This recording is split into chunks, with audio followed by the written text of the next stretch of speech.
Hi, folks. This is Mountain Man. I'm coming to you from parts unknown. I hope you all are doing well. I am once again simulcasting on Rumble and YouTube. I got on air at the time I said I would. On Rumble, I put up the time ahead of time. So, hey, maybe that's a good sign. So we'll see how things go tonight. And we got another order from this judge. I showed you his picture the other night. He wants to release 600 and some criminals. And we got Eric Swalwell. He's in trouble. He's just added to the list. It's just the beginning of his troubles. I can assure you of that. And a lot more we're going to talk about. All of a sudden, they want the Epstein list out or not? They're starting to, it's a boomerang, and they wish they never started it, but they did. So anyway, I'll play some videos while people get themselves a nice cup of coffee or a cold brouhaha or a glass of wine or whatever you want, and then we'll be like butter and get on a roll. Chicago's a mess. You have an incompetent mayor.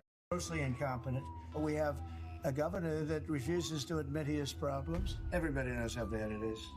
This open borders nightmare flooded our country with fentanyl and with people that shouldn't be here. Some of the worst people on earth. And illicit drugs decimated American communities and left us with the largest law enforcement challenge in our country's history. Presidents say they have had enough. We need to invite President Trump in.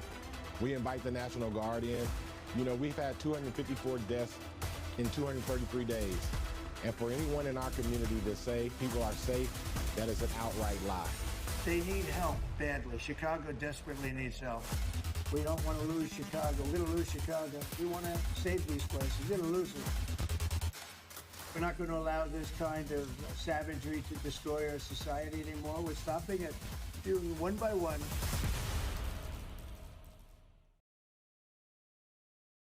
This is the one that weaponized, not me. She weaponized. I probably took a bullet to the head because of the things that they say about me. They talk about democracy. I'm a threat to democracy. They're the threat. The murder of Charlie Kirk was not a political act. The murder of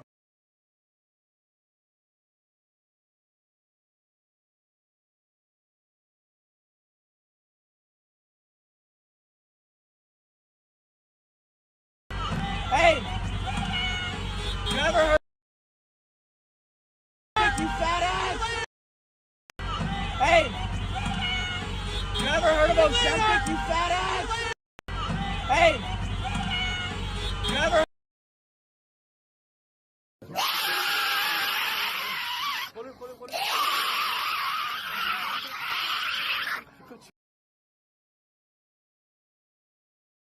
Storm's on. Yes, sir. I'm wondering what storm you're talking about. They have unsuccessfully tried to take down the wrong person. He's absolutely going to come back with full vengeance the next time around. Now think about what 4 years of a retribution presidency might look like.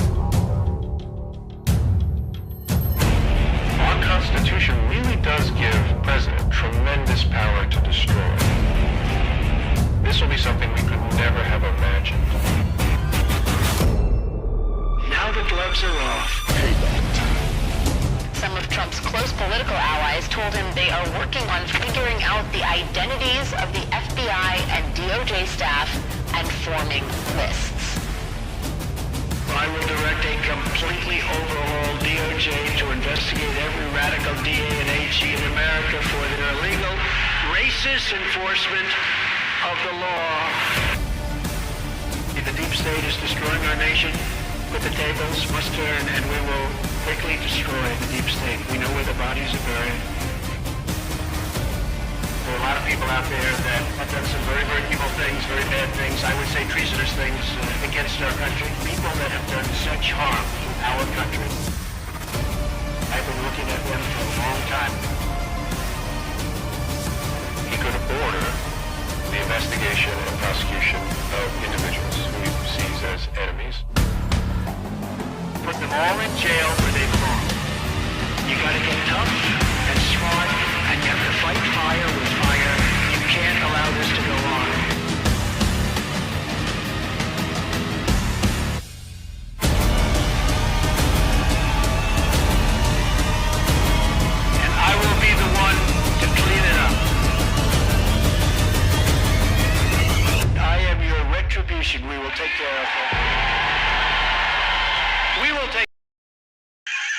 Hi, folks. We most certainly will take care of it.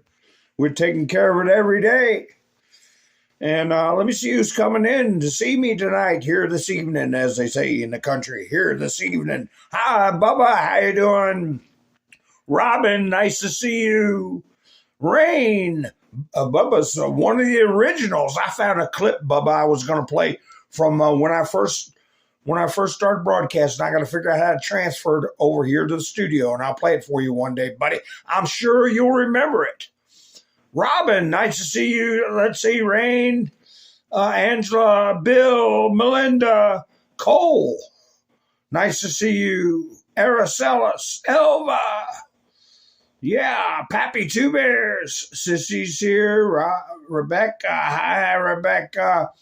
Ann's here. Flannel Cheese. Bill's here. And I know somebody's going to... I know every one of you gave me a thumbs up. Ha, ha, ha. Right when he came in. Because it helps the video get around. Right, Graybeard? I know you gave me a thumbs up. So make sure you do that. Help the video get around. And...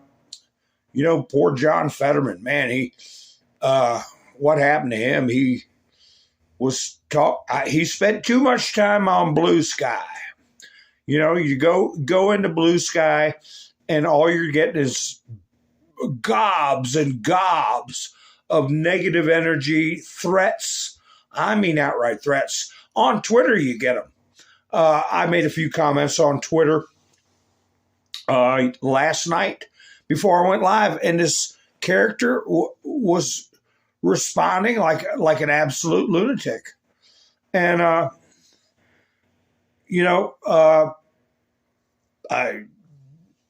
somebody in Fetterman's condition, hearing the things he's hearing after being praised and, saluted everywhere he went. And then when he didn't march in line with their garbage, what did they do?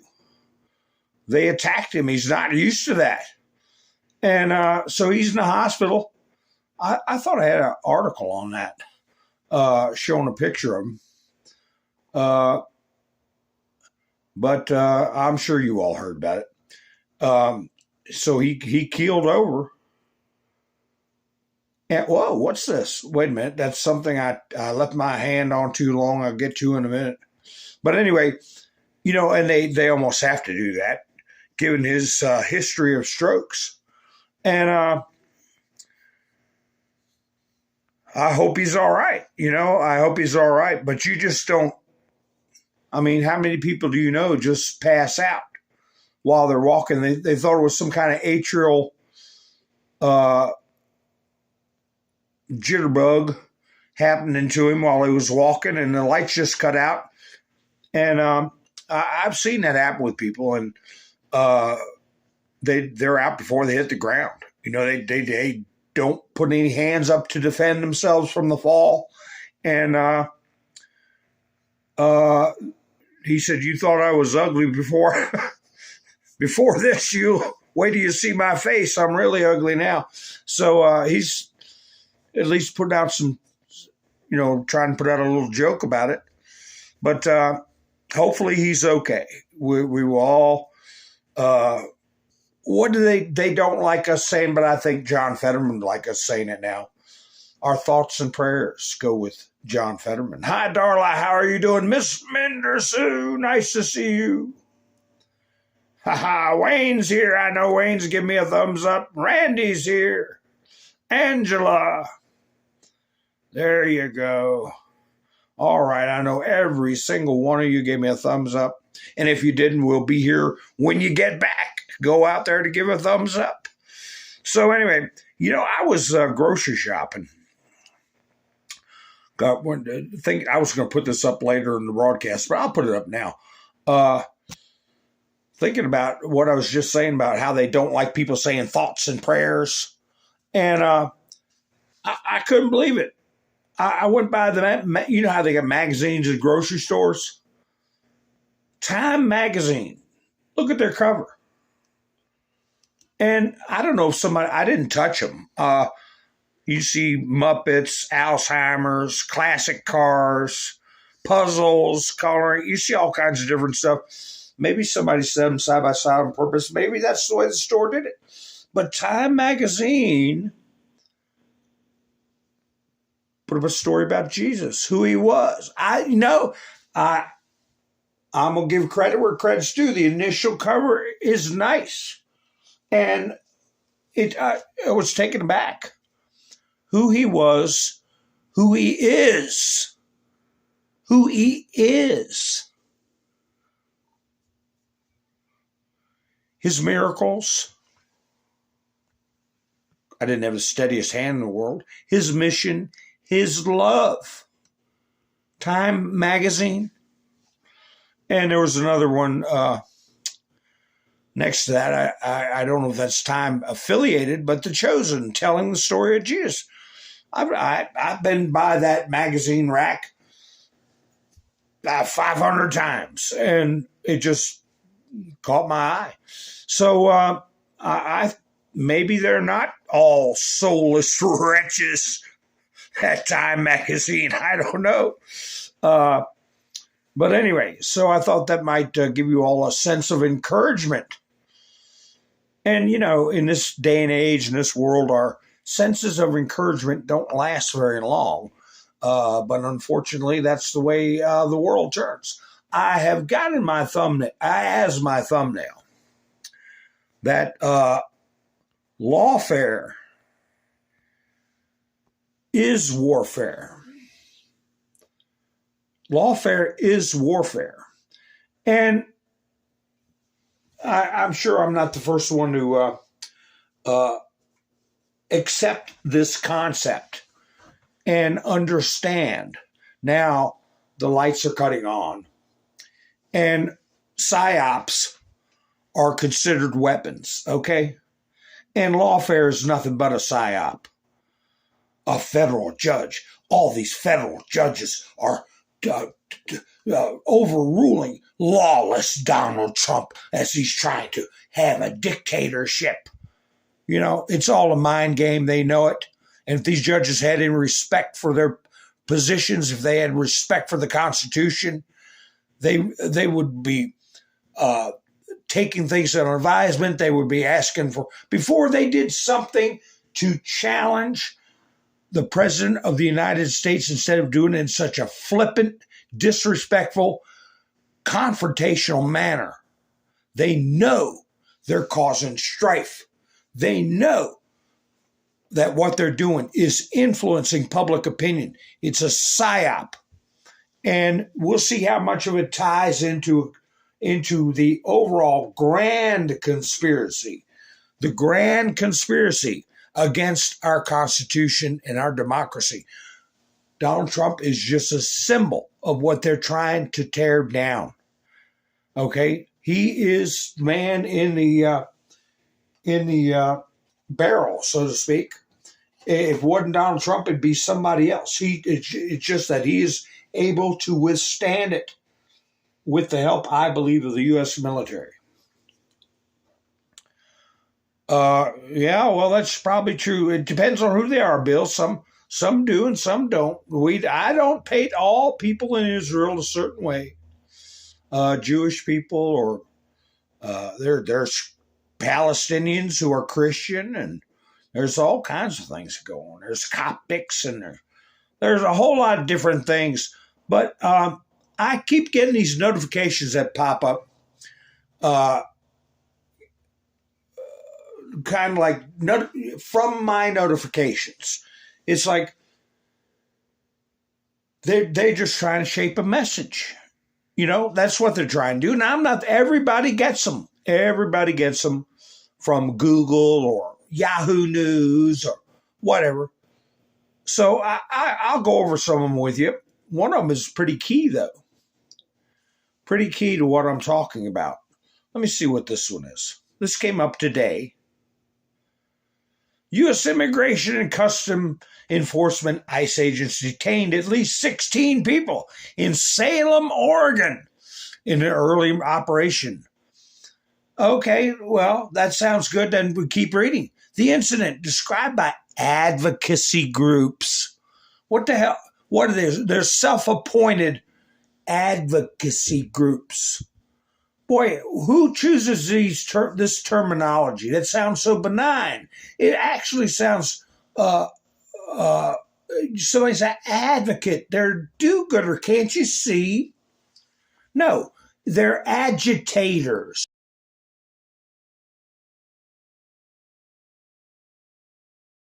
See what I did there? Agitators. Okay? That's the way it should be written. But as described by agitator groups as the highest single-day total for ICE arrests in Salem in many years, has heightened community fears already present in the recent surge in enforcement across the state. Well, if you're here illegally, you should be having a rise in concern and fear because you're going to get your rear end shipped out. But no, they're good people, and the ICE agents are overly aggressive. Don't you know that? And they're masked, mysterious men that kidnap people, right? That is coordinated by the media, and they're going to tie all that stuff together. And when they do, Katie, bar the door.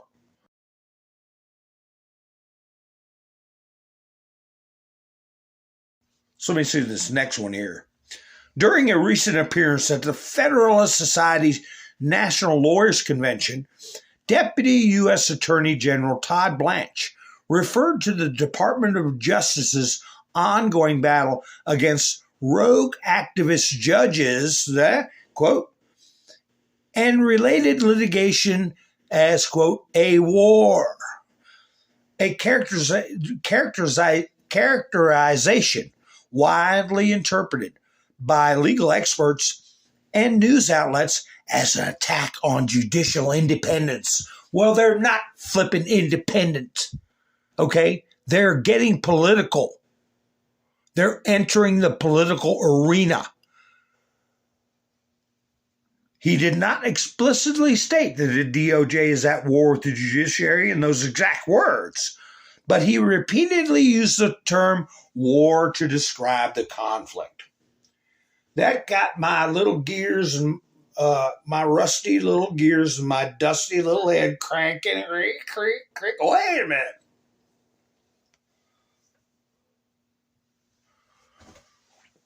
They are engaged in warfare, psychological warfare. And they're not honoring their oath. They're not following the Constitution. And they're constantly getting overturned by either appellate courts or the Supreme Court. But the media puts it all on the Supreme Court, even though other rulings have been overturned by lower courts. The mantra they're trying to get people to put in their brains is that the Supreme Court is somehow corrupted. And that's followed up by people like James Carville. I played you the video of him saying, believe me, it's going to happen. We're going to have 13 justices. He said, we're going to get some blue ribbon people like Judge Littell. Remember Luttig. Remember I told you about him? Judge Luttig? We'll hear about him in a minute. So, yeah. They want to play games with words, with their advocates, which are really agitators, and say, we're going to wage lawfare. No, you're not. You're engaging in warfare. Okay? A predatory incursion has already been declared by the President of the United States. It's been upheld by the Supreme Court. It's the law of the land. And he has every right to do whatever it takes to capture, subdue, and eject these people. That includes using the military.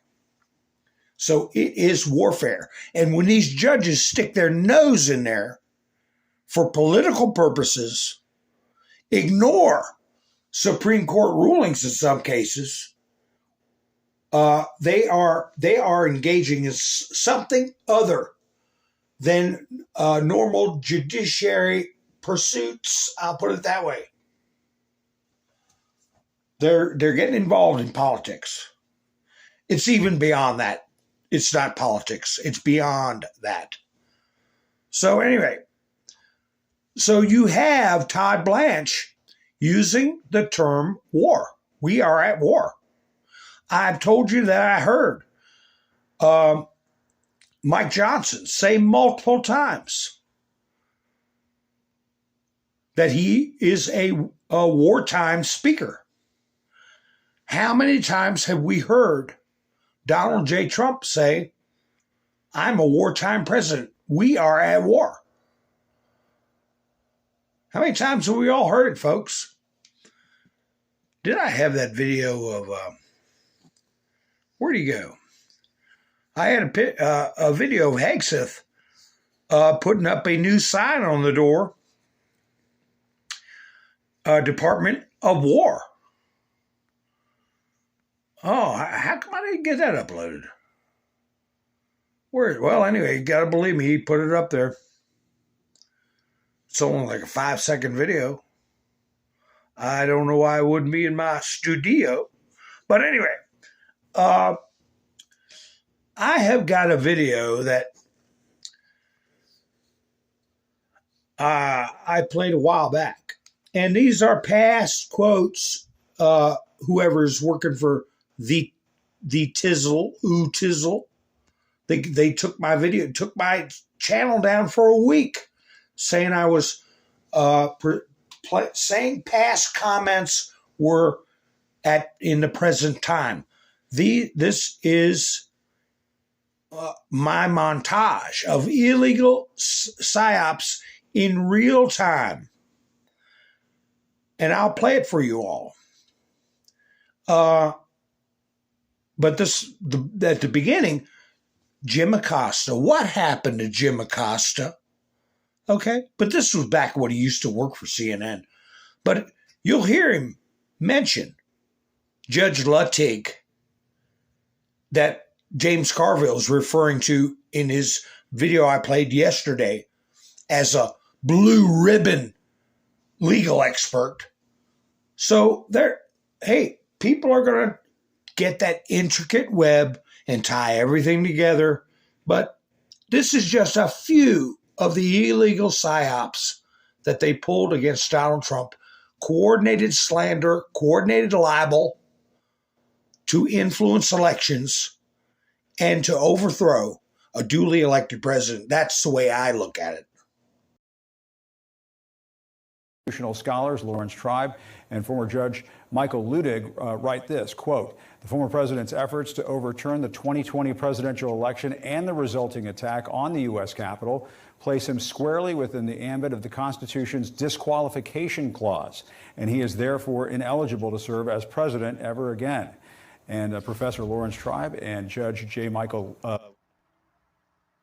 Please remember that the Atlantic is a Marxist rag.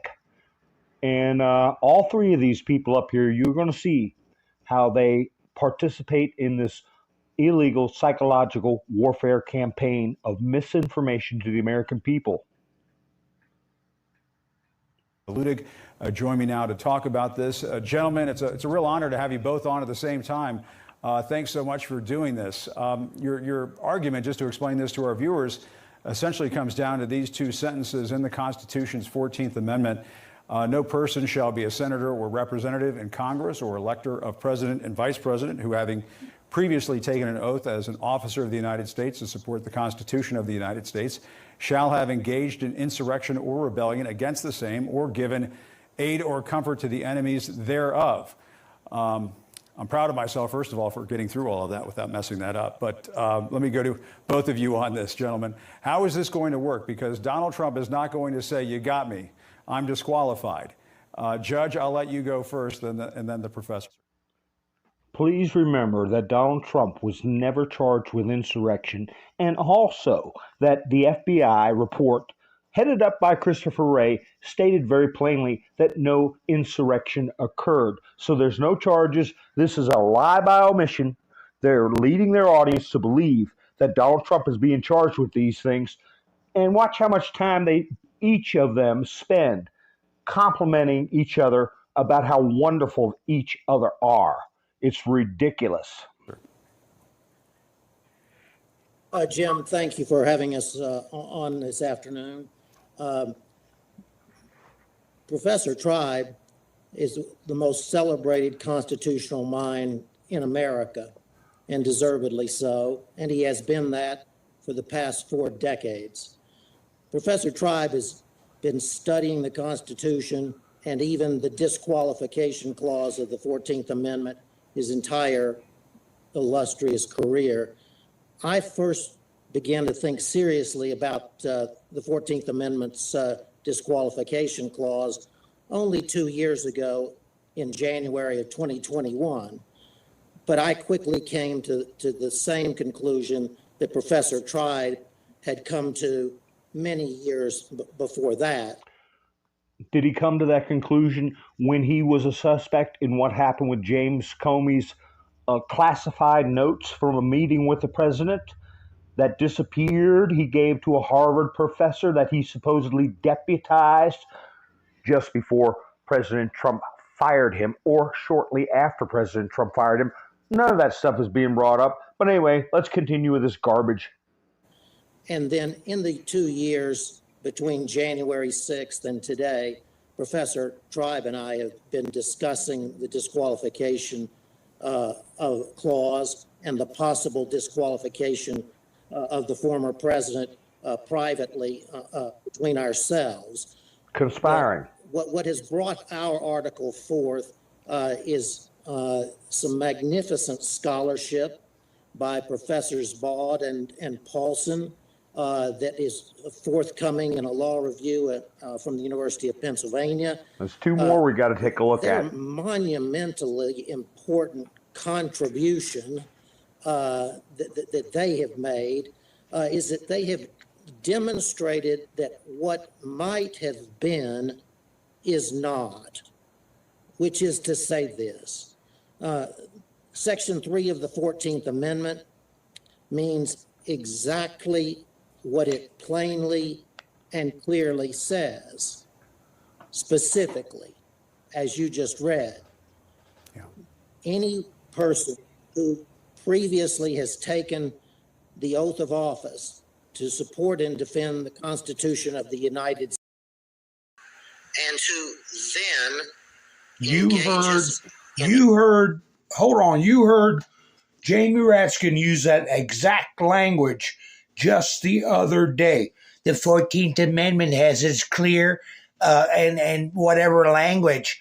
They use verbatim words. They're coordinated.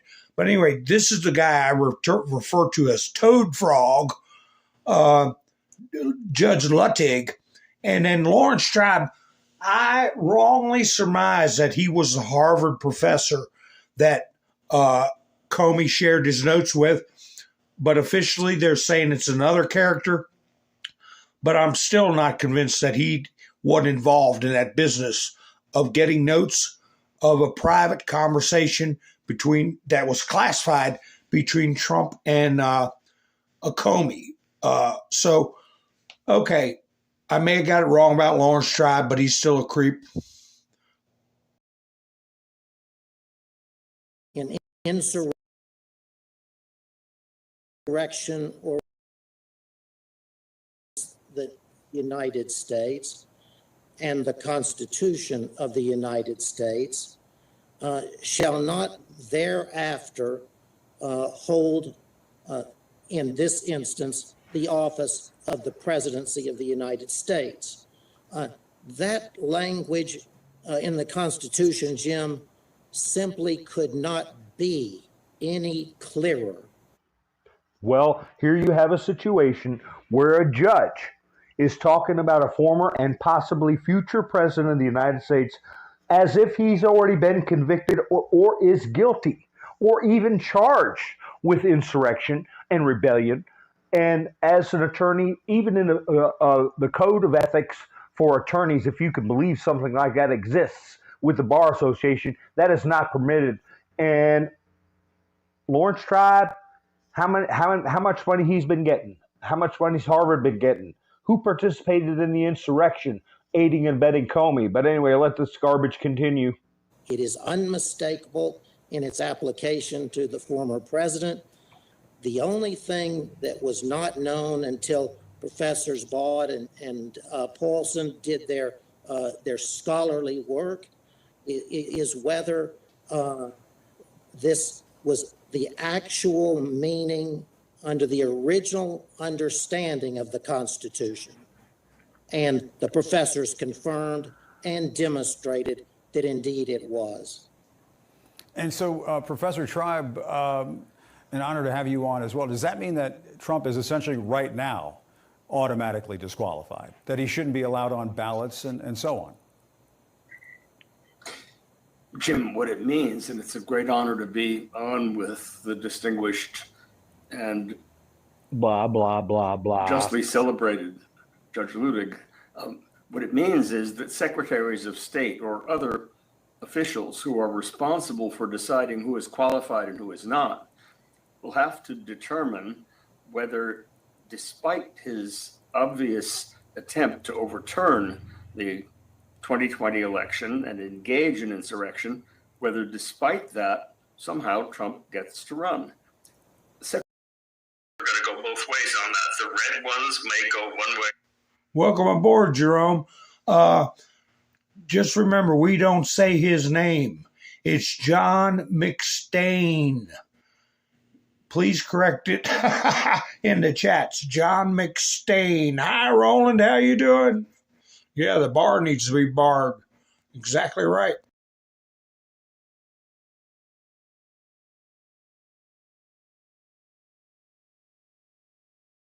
Hi, folks. Happened to me again. I got wiped out. My whole studio got wiped out. My gosh. I'm with you. I just got to put something on the screen. Everything got wiped out. I might as well put this up. Even though I keep getting kicked off, well, go ahead and subscribe if you're not subscribed, while I figure out what the hell I'm going to do here. I had you get a whole thing put up in your mind, what you're going to talk about, what you're going to do. And then I bring up John McStain, right? My last night broadcast, what was I talking about when I got knocked off my broadcast? What was I talking about? I was talking about Georgie Porgy Soriosio, right? And I was talking about the OSS, the CIG, Central Intelligence Group, which is a precursor to the CIA. And I said Georgie Porgy was going to be tied right back to that through Operation Paperclip. And bam, my studio went down. And here I am pointing out this so-called genius, Toad Frog Judge Luttig, is participating in an illegal psychological warfare campaign and using his status as a judge to harm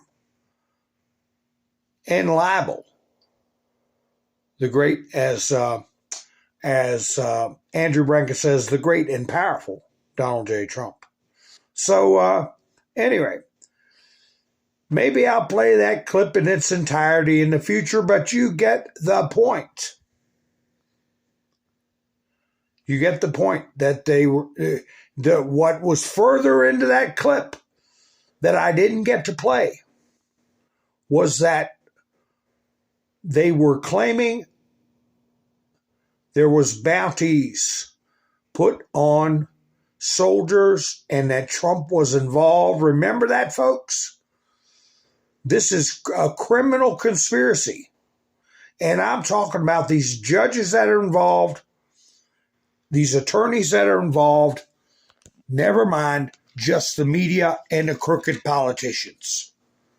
So, yeah, I'm going to keep talking about it.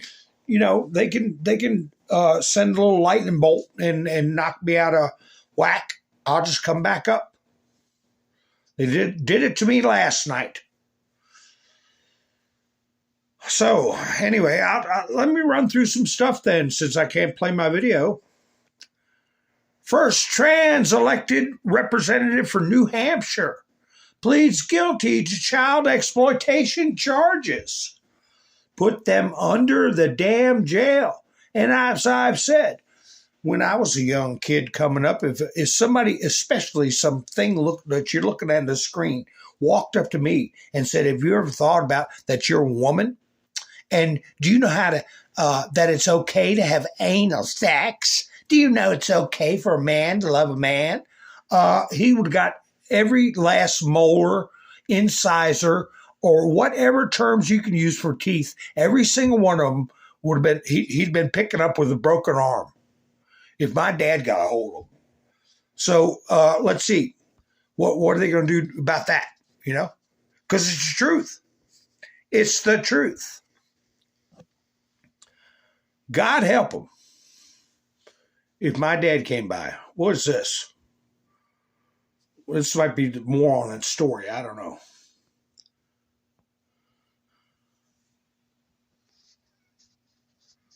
Oh. Yeah, this is the same one. They refer to it as a she. Had in 2008 been sentenced to 7.5 to 15 years in prison for conspiracy to commit credit card fraud and 3.5 to 7 years for falsifying physical evidence.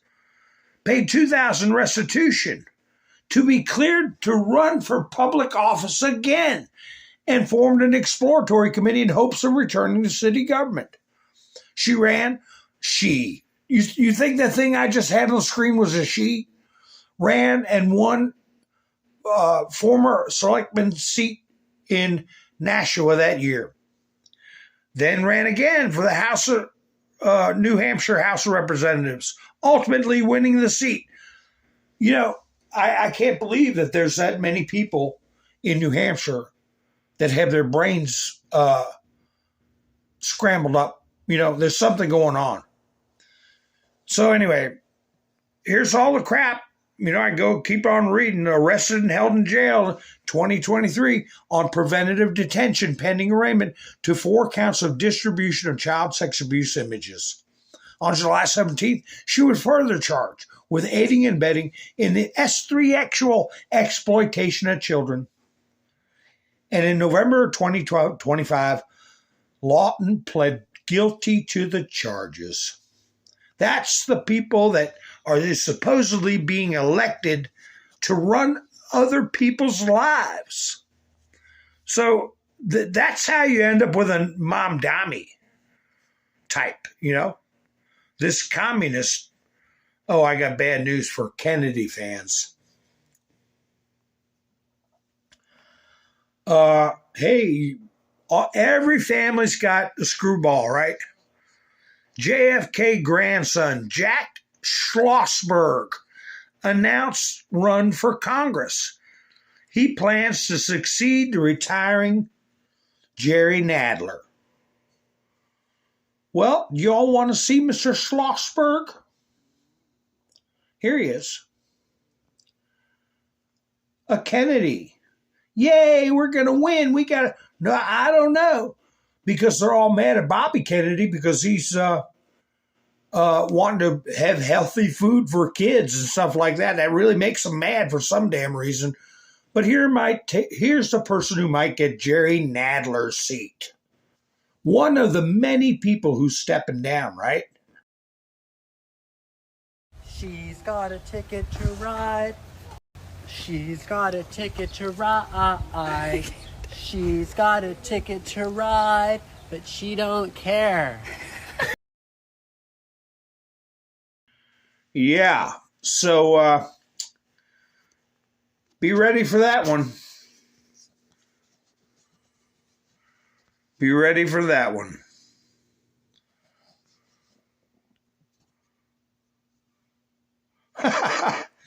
Oh, what? It's not playing? Is everything playing good? Can you all hear me good? Where's Gary? I want to thank Gary for going big time for going by Buy Me a Coffee. Gary, Norm, Wayne, and Mike and Bev this week. You know, Gary's chairman of the board. I haven't seen him. I shouldn't talk about people that aren't here. Darla. No, I did say hi, Darla. Yeah, Rain. I said, Rain. I got 5x5s. Okay, good. Good. Yeah, I worry about that. But anyway, here's, I'm going to get to the stories I put in the title, because sometimes I forget to do that. Here's a stupid judge. I showed his picture the other day. Ain't much to look at, but judge orders release. Jeffrey Cummings ordered 13 people to be released by Friday at noon after he determined they were arrested in violation of a consent decree in Illinois with the Department of Homeland Security over warrantless arrests. Another 615 people were ordered released into alternatives to detention like electronic monitoring or paying a bond by next Friday, the 21st. The judge saying those 615 people should not be in custody while the government and immigration attorneys and the judge determine if they were arrested in violation of the consent decree. Like I'm going to reiterate, Donald Trump said there's a predatory incursion. He has this emergency. He has extra powers. And he's ordered the release by next Friday, the 21st. So we shall see if he gets kicked out, which I'm sure he will. But here's the chief, his response to the judge. Let me put my mic off and play it. Wait a minute. What's important here to realize is that Border Patrol agents, ICE agents, and those allied law enforcement teams risked their lives to apprehend those 650 illegal aliens that judge wants to release on the streets. Those illegal aliens came from a myriad of situations, whether they were criminals or individuals that were taking jobs from Americans. You name it, that's what they were doing. And I'll tell you what's going to happen is we're going to go even harder on the streets. If he releases those 650, we're going to apprehend 1,650 on the streets of Chicago. How about that, Judge? But they're arrogant, and they'll what you can do? Hold them in contempt? I wouldn't put it past them. I wouldn't put it past them. I saw somebody, Miss Minzu, mention Obama. Look here. Newsweek put this out. Newsmax. There's Obama with his dump, his library dump. And the story is a palace for himself. Controversy over the Obama Presidential Center is boiling over again in Chicago, with residents and preservationists blasting what they see as an oversized personal monument being built on protected historic parkland. They're eating their own. They're eating their own. These are people that do these historic districts and preservation districts. They're all a bunch of controlling liberal freaks. Now the freaks are turning on the freaks. But I can't say I blame them for looking at that eyesore and kicking against it. I certainly would. Listen to this. This is this the same girl that was the aide to Kathy Hochul and what's his name? Cuomo. You know, her trial started either yesterday or today. She was arrested for being a foreign agent, undisclosed foreign agent, and a lot of other things, bribery. But anyway, listen to what she talks about. Equity. How we have to put equity. Where's it say equity anywhere in the Constitution? I think, when people say diversity and inclusion, I think everybody agrees, or most people generally agree that it's a good thing, right?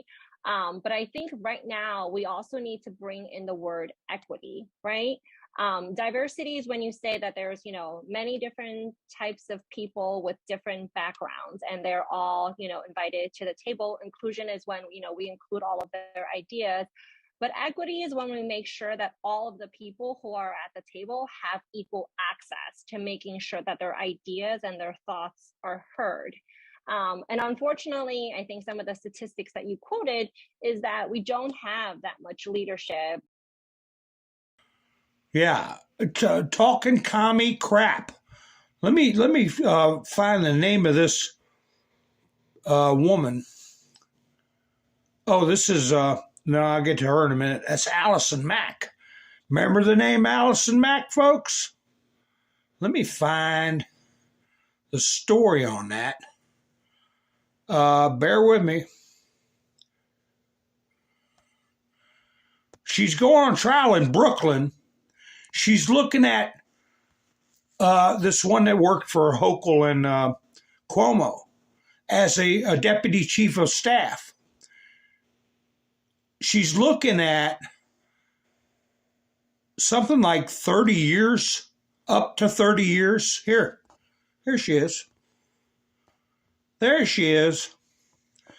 She come to America when she 5 of year old, and from China, and her parents from China, and she muscled out Taiwanese representatives from meeting with any officials in the state. She prioritized Chinese officials. She was in contact with representatives of the Chinese government. She received millions of dollars. She lived in a $4.1 or $4.6 million mansion, drove a brand new Jaguar, owned a condo in Hawaii, and made $140,000 a year. So she was charged, I think, September of last year. And she's going up for trial. You think Kathy Hochul's got clean hands? You think Cuomo's got clean hands in this situation? I think we're seeing the start of something big.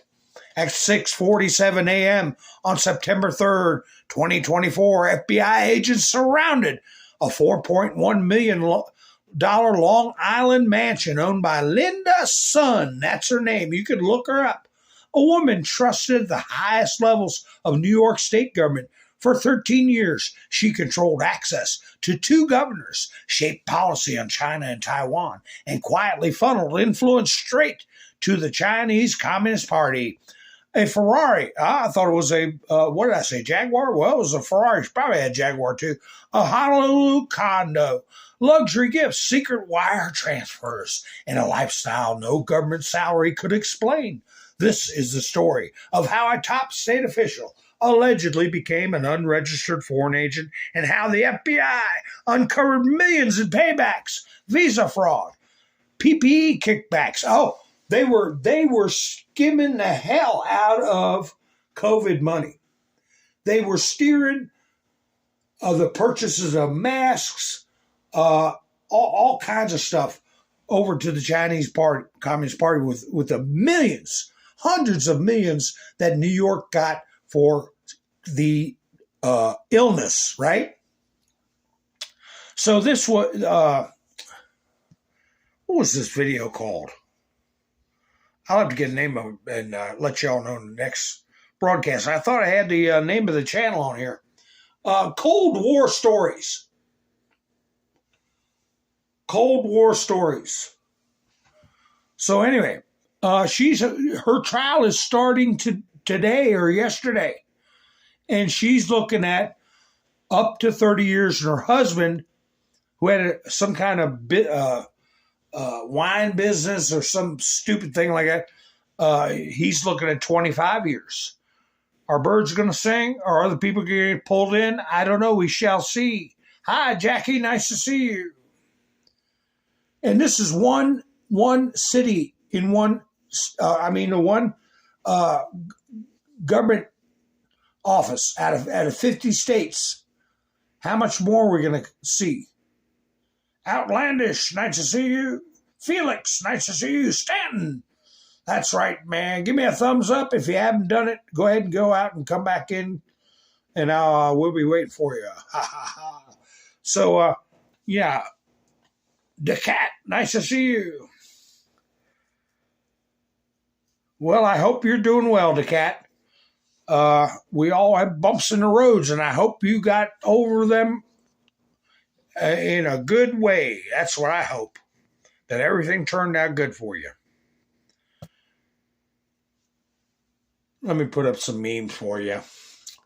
So you can put on your Meta, aggravate liberals on Meta. We're going to lower healthcare costs. Hey. So we're going to stop letting in immigrants who raise healthcare costs, namely the fat bodies. No fat bodies and other problems. You know, if they got, they have to rely on the healthcare in their country. We weren't here to take care of the whole flipping world. Anyway, what's this video about? Oh, remember, we'll get back to this CCP, foreign influence, okay? Who's helping with this? Who's helping with this illegal psychological warfare campaign, this conspiracy to disrupt the lawful operations of our government and to unseat a sitting president? Which governments are involved? Don't forget about the BBC altering that tape. There's stuff on that we're going to get to too. But wait a minute. What is this?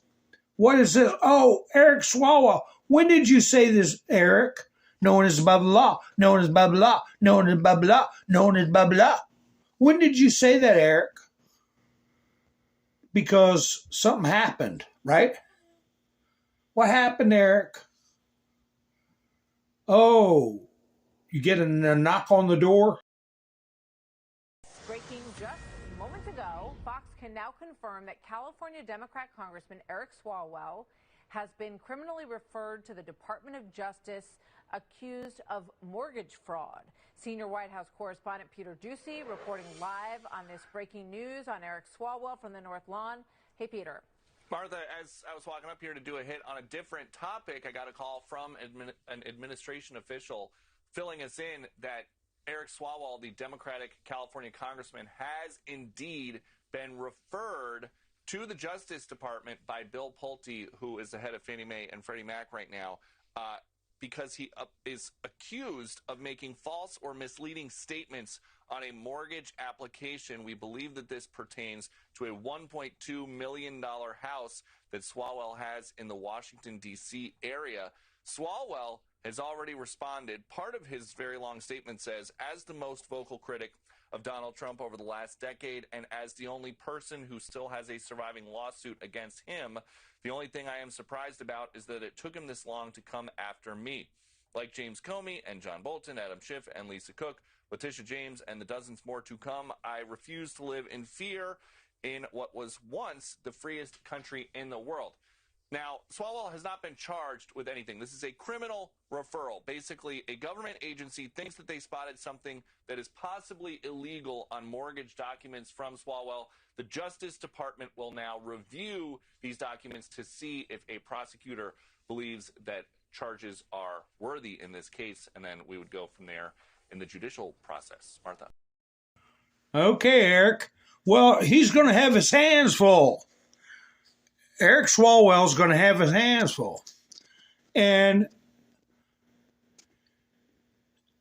I want to refresh y'all's memory. Remember when the case was coming to an end with Trump and Judge Merchan? And Trump's attorneys asked for dismissal at the very end because of perfidy. Remember that term, perfidy? Now, I'm just going back to the laws of war because I'm saying that lawfare is warfare. And lawfare is part of, among other things, illegal psychological warfare campaign. perfidy is a crime under the laws of war. I thought it was so interesting that they said the word perfidy with Judge Mercan, right? Mr. Mascara, okay? And so now we're looking at Swalwell and Letitia James and all these other nitwits are getting pulled in for what would normally be considered something relatively namby-pamby. Serious, for somebody who didn't have strings to pull under normal political circumstances, but it's something the Justice Department would look at a congressperson or a senator or a prosecutor and go, well, we will have them pay some civil fines, rectify the situation, and give them a stern warning. No, but they're going great guns. Why? Because the crap they pulled on Trump was namby-pamby, taking a alleged violation of a state law misdemeanor, entering something in the ledger under the wrong heading, and they turned it into 34 felonies. They had to play legal twister with novel, that's their word, I'll say conjured, connived up legal theories to try to sully Donald Trump. Well,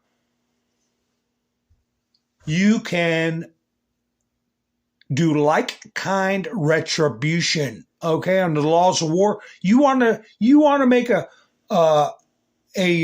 mountain out of a molehill with Donald Trump when he didn't even have a molehill? Well, you got some molehills, and we're going to treat them like mountains. You really have molehills. Donald Trump didn't even have a molehill. So, anyway, so perfidy are under Article 37, prohibition of perfidy. It is prohibited to KILL, injure or capture an adversary by resort to perfidy. That's the term they used in a legal filing under Judge Mercan.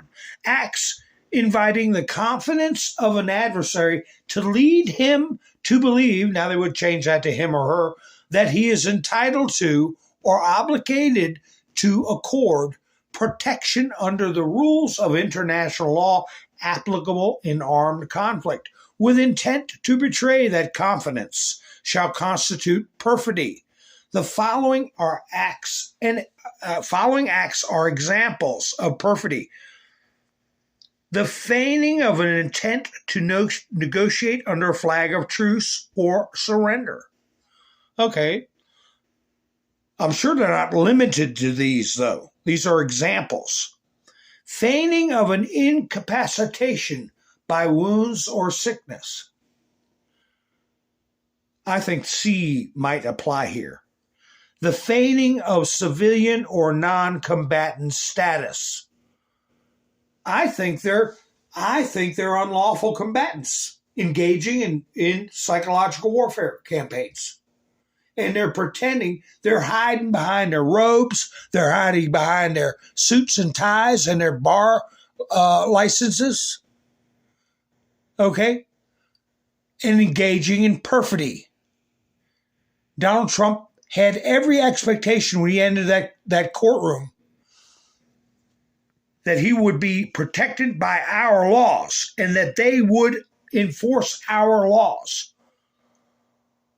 They led him to believe that he is entitled or obligated to accord protection under the laws of the international law applicable in armed conflict with the intent to betray that confidence.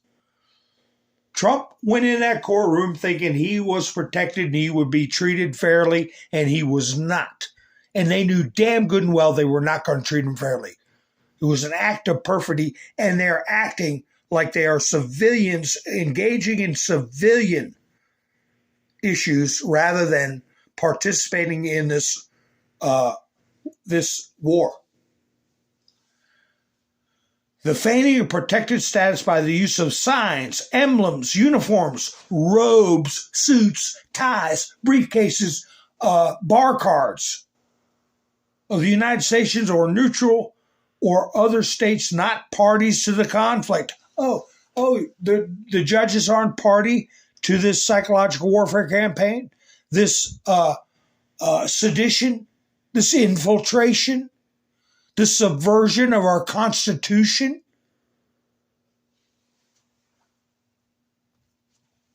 So anyway, that's why I'm bringing all this stuff up. Trying to look at the intricate web and pull it together. There's other things coming for Swalwell. Oh, and don't forget Michelle Obama. Trump said he was going to have fun with her. Scientific algorithm determines most oppressed person in history is Michelle Obama. Yeah. I just thought I'd put that up there. I'll put this up too. Why not? Here's a meme for you. The Amish don't need food stamps, and they have tons of children. How about that? Hi, Felix. Is Jamie Raskin?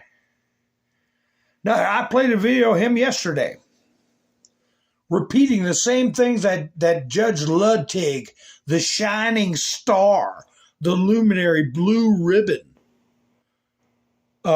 character was saying years before. Rehearsed, coordinated.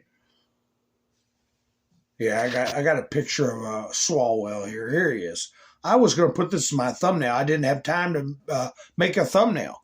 Trump DOJ opens mortgage fraud probe into Eric Swalwell. So you got diehards that are saying that Trump is going to start a war with Venezuela. He's charging Swalwell and doing all this stuff to distract from the Epstein files. Well, that crap is just blown up in their face. I want to get this out of the way since I put this up. I don't know, just something for you all to think about. Allison Mack, remember her? She went to jail. She was the one on Smallville because she was in the NXIVM cult, right? Well, she's out of jail now. Guess what she's doing, folks? Guess what Allison Mack is going to do for a living now? That she was guilty of S3 actual crimes, okay, with this cult NXIVM. Well, I'll tell you what she's going to do. From cult slave master to shocking new career as a paralegal. Snap News. Unbelievable update. Allison Mack, the former actress known as Slave Master in the NXIVM sex cult, has started a new career as a paralegal. You know, I guess you do get special treatment when you are in the big club, folks, that we ain't in.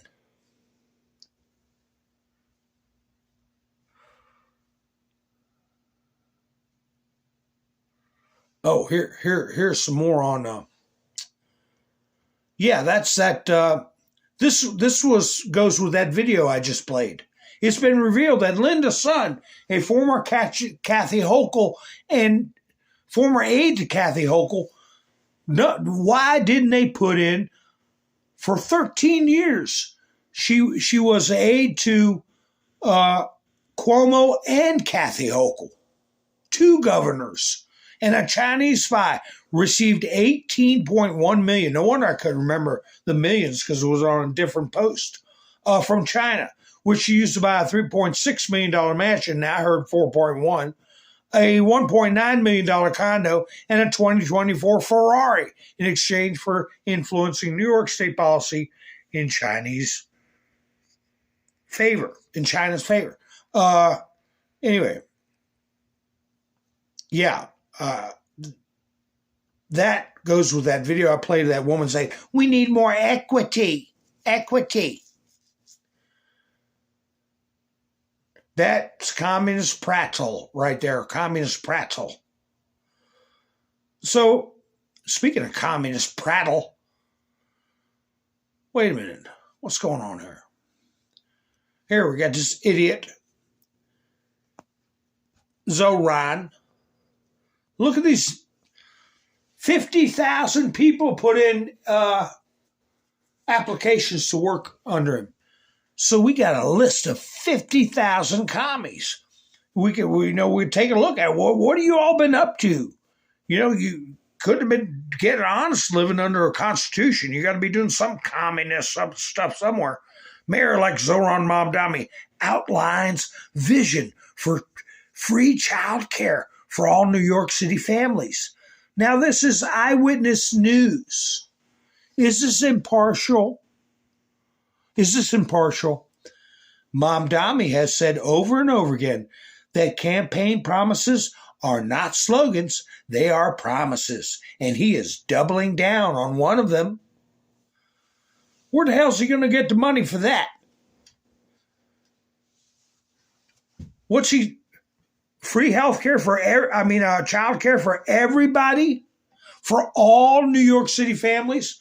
I put in the comments on one of these posts, tell him to put on an apron and start bagging groceries. Because you promised these state-run grocery stores, good luck to you. But no, he's going to give them all free child care. Here's another thing, something else about Kamizami. Mamdani calls Pritzker baby back Pritzker for advice. How to deal with Trump. New York City Mayor-elect Zoran Mamdani and Illinois Governor J.B. Pritzker. I'm surprised. Well, maybe I won't be surprised if he gets arrested, Pritzker. Something's going to give. Because that first video I played at the start of this broadcast was a White House video that said something needs to be done in Chicago, and Trump put out a truth before it's too late. So he's asking how to approach President Donald Trump. Pritzker's experience with the president's effort to send troops into Chicago and how to prepare should a similar incursion happen in New York City. Sources confirmed to ABC News. Well, that judge, that's another thing I wanted to bring up, is citing some kind of state, what do they call it? Some kind of state legislature passed the same thing they did in Georgia elections, where they concurred with changing the how you can vote, mail-in voting, the signatures, all that stuff. They said, oh, we approve of it here at the state level. Well, we don't give a damn what the state level has to say about federal law and federal law enforcement. So anyway, they're going to connive, and it'd be nice to see them both end up in jail. And I hope that there is a big push in New York as soon as Mamdani takes office. I hope there's a big push to start evicting illegal aliens.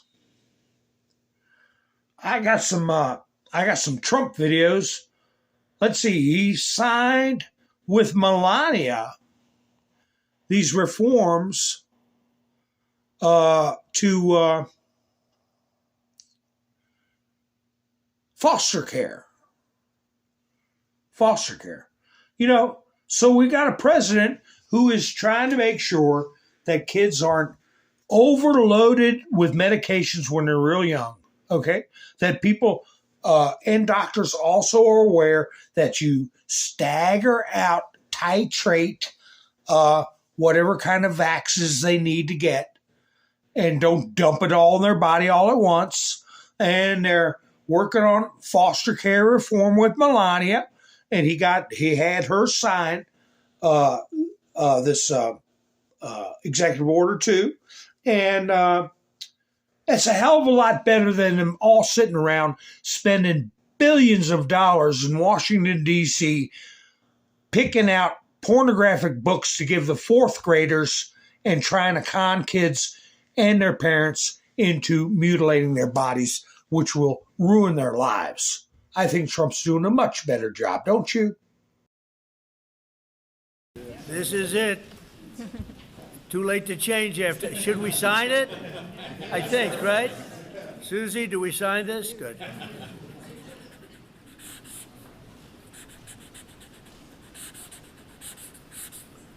I'm going to ask the First Lady to sign it also. Honey, sign it right there. Sure. Okay? Yes, of course.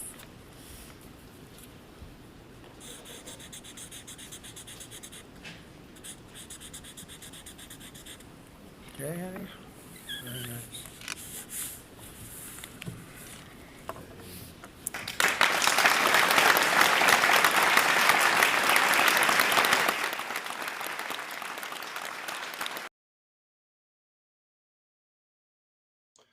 Yeah, I don't think she expected to sign it. That was pretty neat there that she signed it with him. So, well, yeah, I agree that Child Protective Services has got a horrible record. I have dealt with people that work in Child Protective Services. You know, whatever county or parish or town you're in, you know, you're going to have people that use those funds properly and try to do what's best for the kid. But man, you get in some of these areas where you get creepos and things go sideways.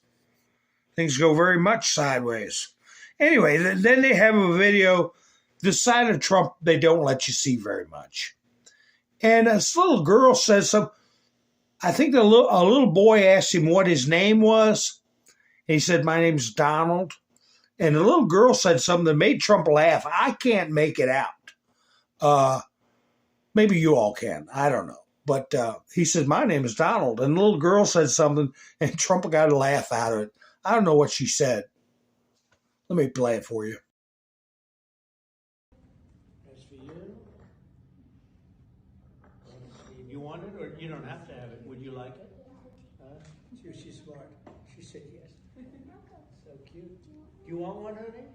You want one, too? Look at him.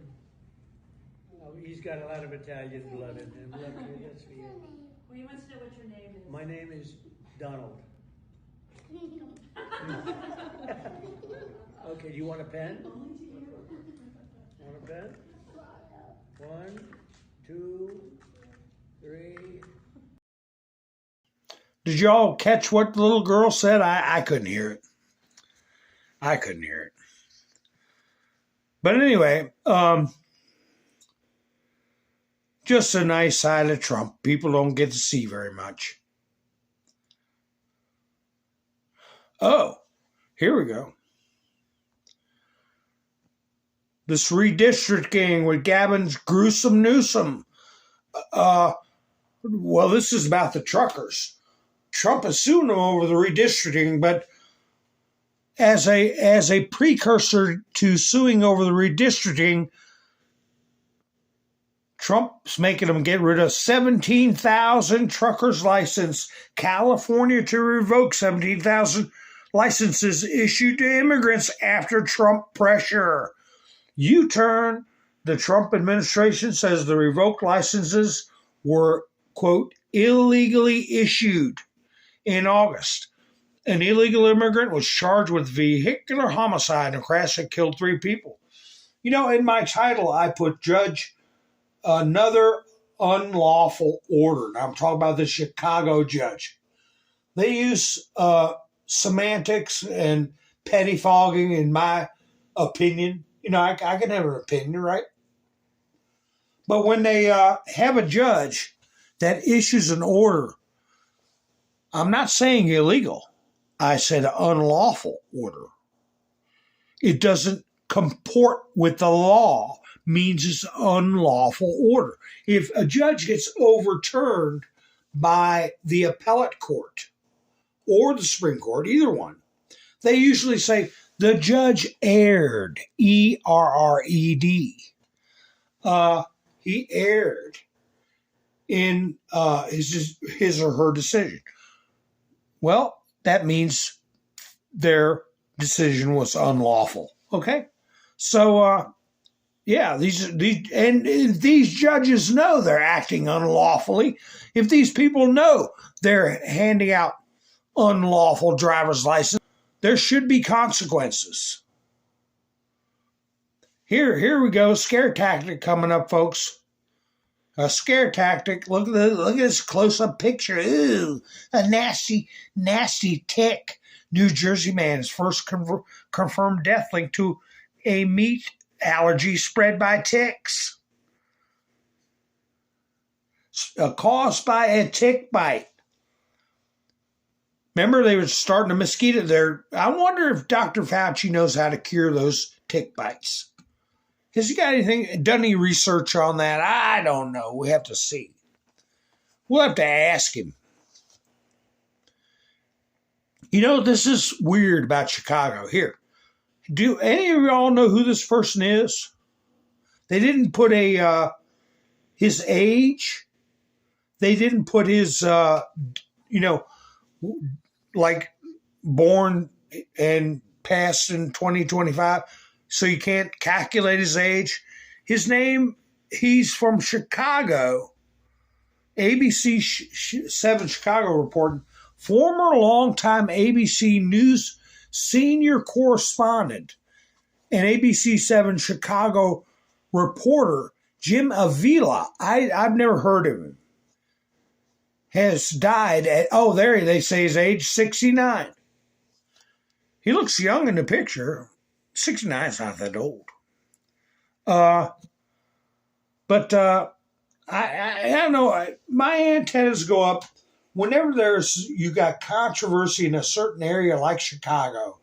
I mean, we're talking serious stuff. When you have Donald Trump saying that Pritzker's afraid for his life, he calls them insurrectionists, mayors and governors.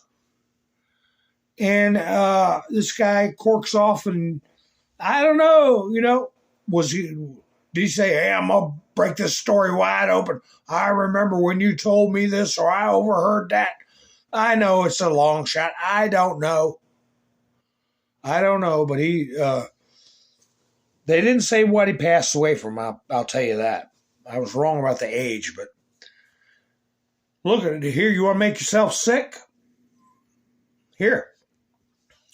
Spain arrests Algerian mother for blinding her kids to receive social benefits. He walks the earth like a hungry lion, doesn't he? Devouring souls. Who would do that to their own children? I don't know. It's hard to say. I can't really make a judgment on a pile of black sheets or blankets or whatever that person's got wrapped around their face. So anyway, let's see what else we got going on here. Clandestine. I go to him at least once a week or once a broadcast sometimes. Eyes on. The State Department, formerly designated as foreign terrorist organizations and specifically designated global terrorists. That's two different terms there. FTO, foreign terrorist organizations, or specifically designated global terrorists. The veil is being lifted. Antifa is not a grassroots movement. It's a global left-wing terrorist organization. Here's the article he put up concerning that. State Department makes first ever Antifa foreign terrorist designations across Europe. The State Department formally designated Antifa-linked groups operating in Europe as four FTOs, foreign terrorist organizations, NSDGTs. That's kind of like LGBTQ plus, right? So it's the first time the U.S. government has supplied foreign terrorist designations to Antifa-linked groups, expanding President Trump's previous domestic terrorism directive to an international scale. Well, you know, I had in my studio a couple of days ago from Andy No. Where is it? This might be it right here. Yeah. Andy No put this up. And you know, Andy knows in the know, right? Antifa communists and far-left extremists shut down a memorial event for Charlie Kirk at the University of Manchester. The event was delayed by weeks by the university. The extremists waved symbols of Antifa and wore costumes mocking Kirk's assassination by a far-left suspect. Here's the big part, though. Later in the day, on the other side of the world, violent Antifa militants surrounded and tried attacking a TPS event at UC Berkeley. So they did it at Berkeley the same day that they did it at the University of Manchester. Tell me that's not global. Andy No put this up, I think, yesterday. Yeah. And the next day, they get designated as a foreign terrorist organization, FTO. So there they are in Manchester raising hell. And here they are at Berkeley wearing their Charlie Kirk outfit. And that doesn't terrorize people. You walking around with that outfit on, with a freedom shirt, you're not terrorizing people, putting them in fear of harm. You damn right you are. Judge Jeanine Pirro, liberal leftists, D.C. Council obstructing law and order. She doesn't use those words lightly, folks. They are obstructing. Let's see what comes from this. U.S. Attorney for the District of Columbia, Jeanine Pirro, blasted Washington, D.C.'s liberal leftist city council for obstructing President Trump's federal law and order overhaul, accusing local leaders of undermining efforts to keep violent offenders off the streets. Well, one thing I checked to see if they got any Antifa connections. What do you think about that? Think that might be a issue? As Jesse Jackson used to say, you got an issue? Let me see, what's this? Let me see what this is. Oh, my goodness. Spencer Hakeeman. He's Irish. Breaking. The UK has suspended intelligence sharing with the US. Well, there is a caveat, what do they call it? Fact check or whatever. Missing important context. This is not a wholesale suspension of the intelligence sharing. It is claimed that the UK will no longer supply intelligence related to suspected drug trafficking vessels in the Caribbean. Well, it could be something deeper than that. Because remember, UK intelligence may have been involved in the Steele dossier, the P tapes, right? I don't know. Well, we might be seeing things like that coming to a head. I found that video of Ronald Reagan. I was going to play for y'all. But I don't want to push my luck. Let me see here. This is supposedly an email from the Epstein files. Epstein boomerang. The Ruskies put this particular email up, and I don't look for them. I don't look for them. If they come out and I read them, I read them. If I don't see them, I don't see them. I'm not going to look for them. I'm with Carolyn Levitt. It proves that Trump didn't do anything wrong. He was a dog that didn't bark. He was friends with Virginia Giuffre, who said he was a perfect gentleman. He was with her, talking to her, because Epstein stole her from his employment. Okay? And he wasn't happy about that. So Trump didn't do anything wrong. But here this email, what is this supposed to prove? They got things blacked out. I thought we were supposed to see unredacted. From Jeffrey Epstein. Back in 2018 to Michael Wolff. On Sunday, January 18th at 7:46 p.m., Michael Wolff wrote, I guess they blacked out his email address. Just his plan. Well, what's the context to this response?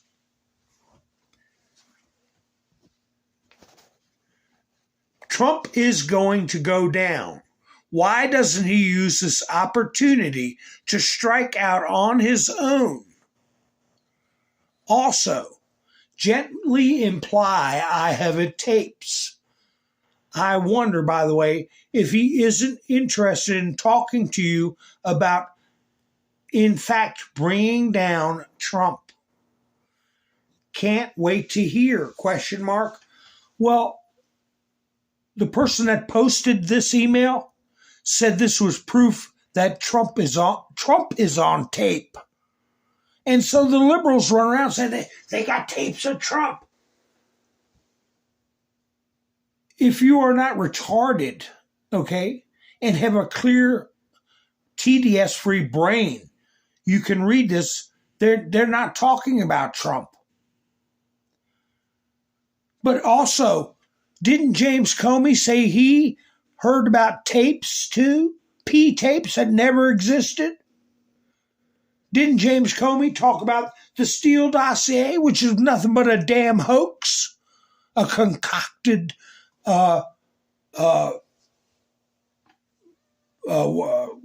dossier or dirty dossier. Whose plan? Just his plan. Trump is going to go down. Why doesn't he use this opportunity to strike out his own? Also, gently imply I have tapes. I wonder, by the way, if he isn't interested in talking to you about, in fact, bringing down Trump.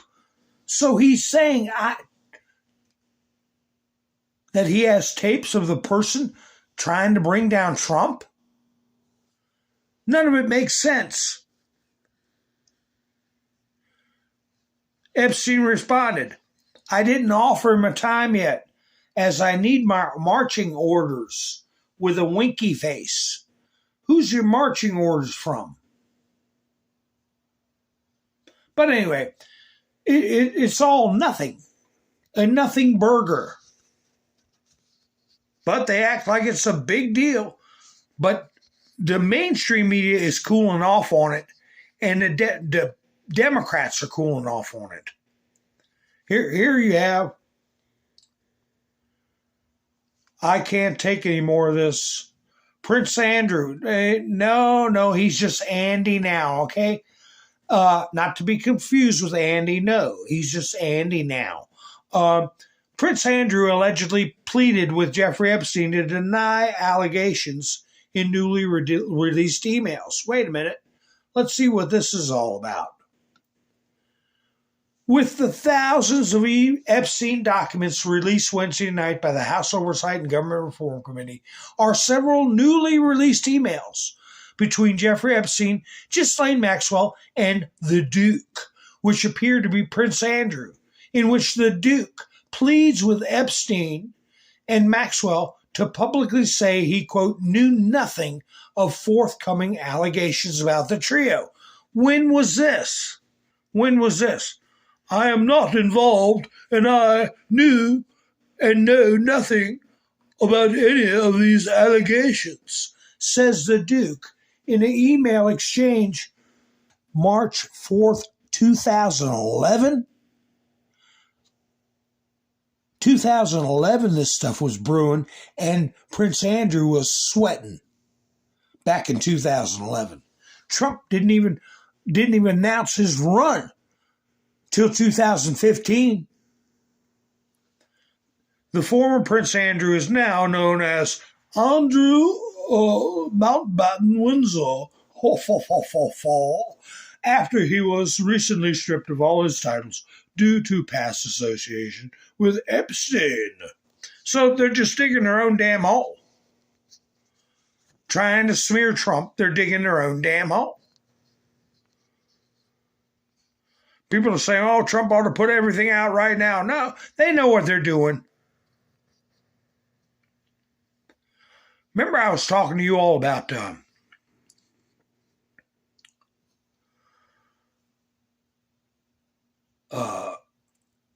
Russia's going to put 150,000 troops, or are putting 150,000 troops in that last holdout area of the DPR, that they're going to make a move to put an end to this war, is what I'm saying. And they said they had a really weird, thick fog come down. I talked a little bit about it last night. And that enabled a lot of troops, Russian troops, to get into this last holdout area. Well, Zelensky came out and said, no, that wasn't the case. Only a few Russian troops got in. But anyway, this is some thick fog. I just went ahead and got this video to show you. They can make it rain. They can make it do this. They can make it do that. I wonder if they made some kind of weather event, because you can't.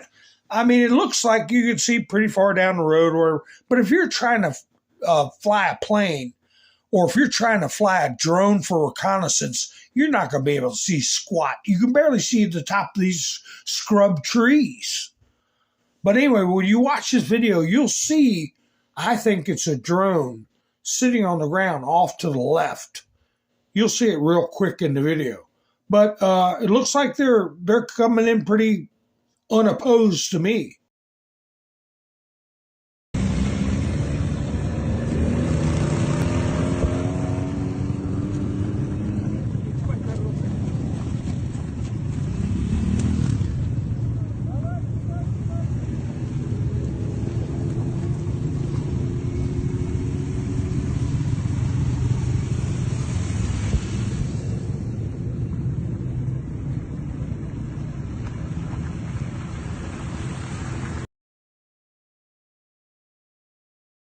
But anyway, I just wanted to prove to y'all that there was a thick fog, and a lot of those troops are getting in.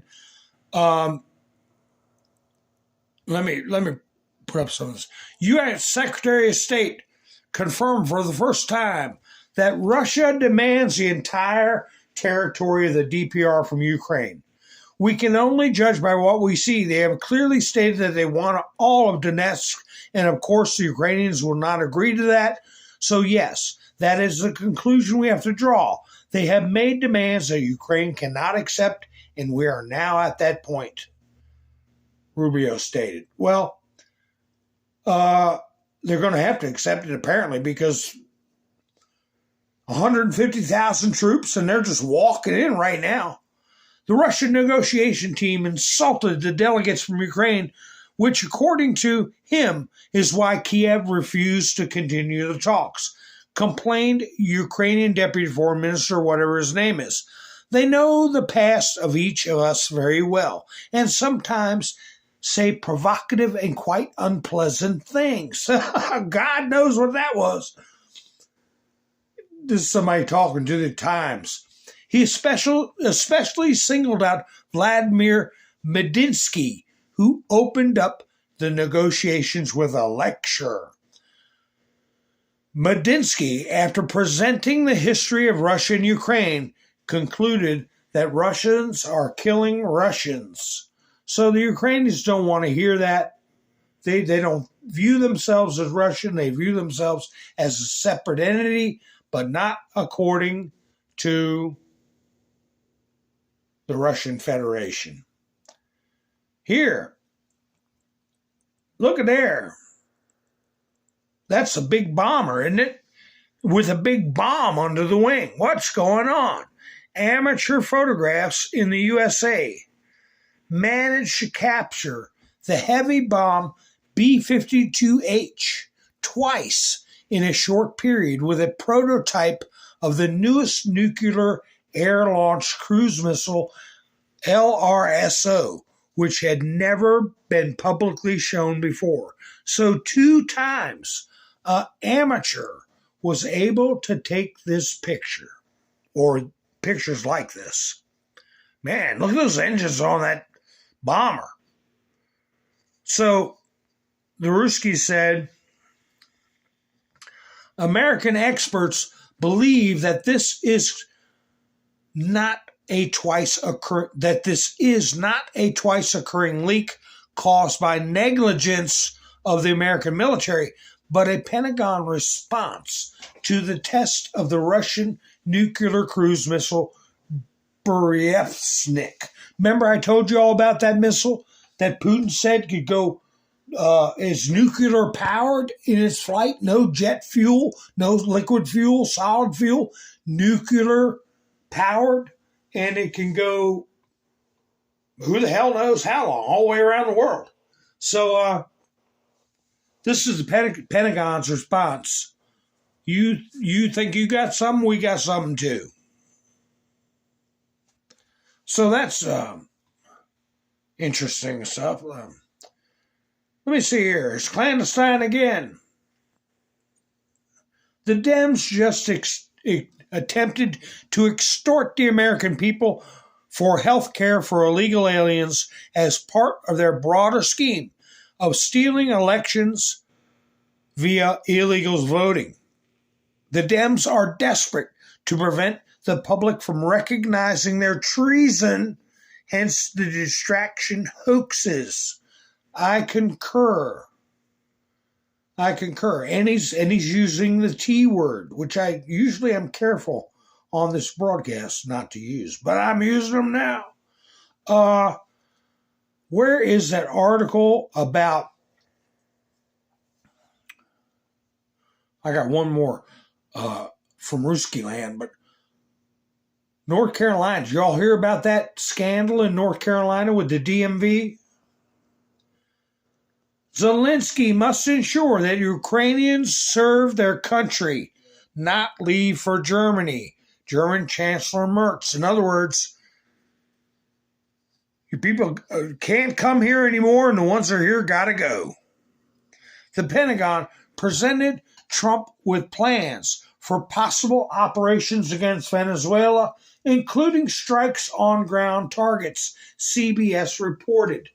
Well, Trump is the president of the United States. He said during his first term and at the beginning of his second term that he was thinking of military action against cartels. And they've always had plans that include ground strikes, air strikes, whatever need to be done. But CBS is starting to whip this up. And the lefties think Trump is doing it to distract from Epstein, but I don't think Trump gives a damn about Epstein. I really don't. Media meltdown. BBC's documentary omitted the part of Trump's January 6th speech where he urged protesters to peacefully protest. We know about that, right?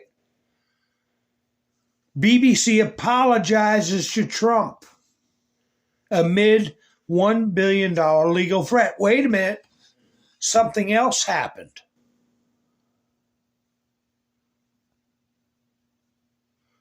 It's a Telegraph article. They apologized, but wait a minute. After they apologized, what else happened? Exclusive. BBC doctored footage of Donald Trump's speech a second time and ignored concerns that were raised about it. The Telegraph can reveal they did it again. Exclusive. BBC doctored Trump's speech a second time. Have you heard that from anybody else? I'm sure Trump's going to mention it. And that apology isn't going to do him a damn bit of good about that $1 billion. I can guarantee you that.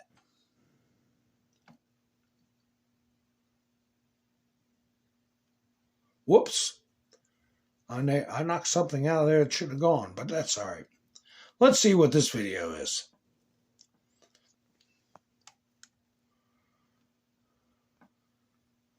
Let's see. Ladies and gentlemen. Oh, this is about the Epstein. Now, I don't usually listen to this guy because sometimes he gets on my nerves, but he does this. I think he does a good job here looking at this the way most normal people look at it. The Epstein situation. Keep in mind that the Epstein files were in existence and free to have been opened during the Biden administration. You were there for 4 years. How come you didn't open it as a Democratic Party then? Nothing. I'm not saying I know. It's a legitimate question. A commercial break. But from my understanding, the same files that were open or being open now with the 220 pages of documents or whatever it is, with various emails, that could have been done when Biden was in office. Well, why didn't you do it? If it's so important now. What were the Democrats doing at that particular moment in time? See, this is the kind of stuff that smells.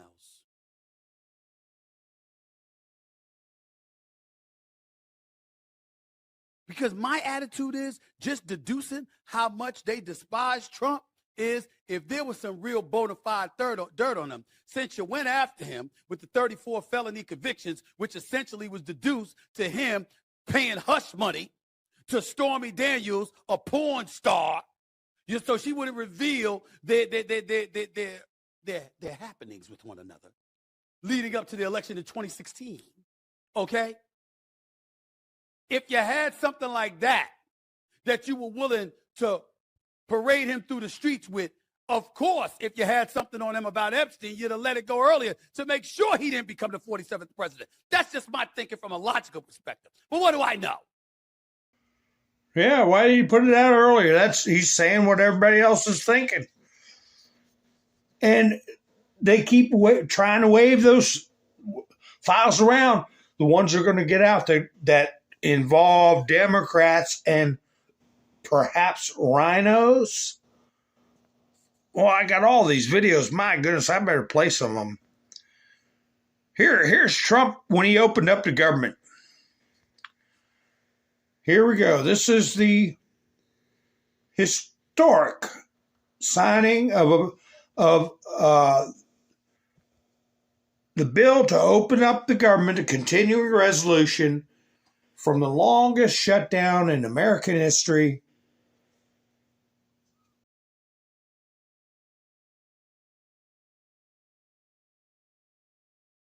All of that, I just want to tell you the country has never been in better shape.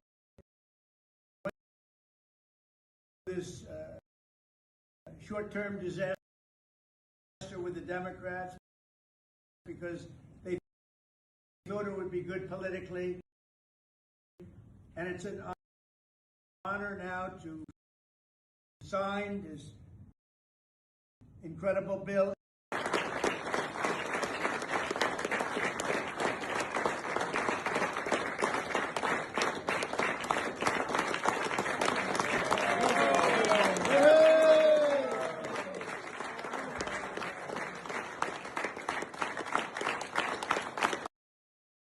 There you go. Everybody back to work or back to doing whatever the hell you do. A lot of them ain't work, I can tell you that. This is where Trump busts on Obamacare and the hundreds of millions of dollars going to health care, what do you call it, insurance companies, and saying the Congress needs to give that money to the American people. Hey, how about a rebate for all these people that got ripped off, okay, by having to pay health care for people who shouldn't even been in this country for years? I don't know, but he's calling for, I think this is the one where he's calling to give the money back to the people. Going to go down, it went the exact opposite with the biggest increase of healthcare in any country. It's a disaster. And I'm calling today for insurance companies not to be paid, but for the money, this massive amount of money, to be paid directly to the people of our country so that they can buy their own health care, which will be far better and far less expensive than the disaster known as Obamacare. And I've had, I think, great support. I've even had Democrat support. So we want the money that would be going to the insurance company, which is hundreds of billions of dollars. You know, their stock prices have gone up by 1,000% in many cases, 1,000% over a short period of time, because our country stupidly pays them so much money with this Obamacare scandal. So I want the money to go directly to you, the people. And you go out and you buy your own, negotiate different plans, and you get much better insurance, and you will be an entrepreneur for yourself. So I'm always willing to work with anyone, including the other party. We'll work on something having to do with health care. We can do a lot better. We can do great. So much money is involved, and we're willing to pay so much money to the people. So we're going to pay a lot of money to the people. They're going to go. Yeah, so what do you think he's going to do? How's that going to shake out? So we got the $2,000. They say Trump has doubled down on giving $2,000. That might have been the one that ended up out of the studio, but he doubled down on giving $2,000 from tariffs. Is there going to be something else coming up from healthcare? Here, oh, Midas Trash Pail, what are you talking about now? Gizmo from Midas Trash Pail. I want to share something for everyone, but also those progressives who feel lost right now and are dealing with some content creators that aren't explaining things correctly to you. People really took Bernie's words out of context. When he mentioned the 8 Democrats who caved, he wasn't condemning the whole party. He realized pretty quickly that Trump isn't a real politician. He's someone who would gladly let the people suffer, blah, blah, blah. See, I just put that up because they're eating each other.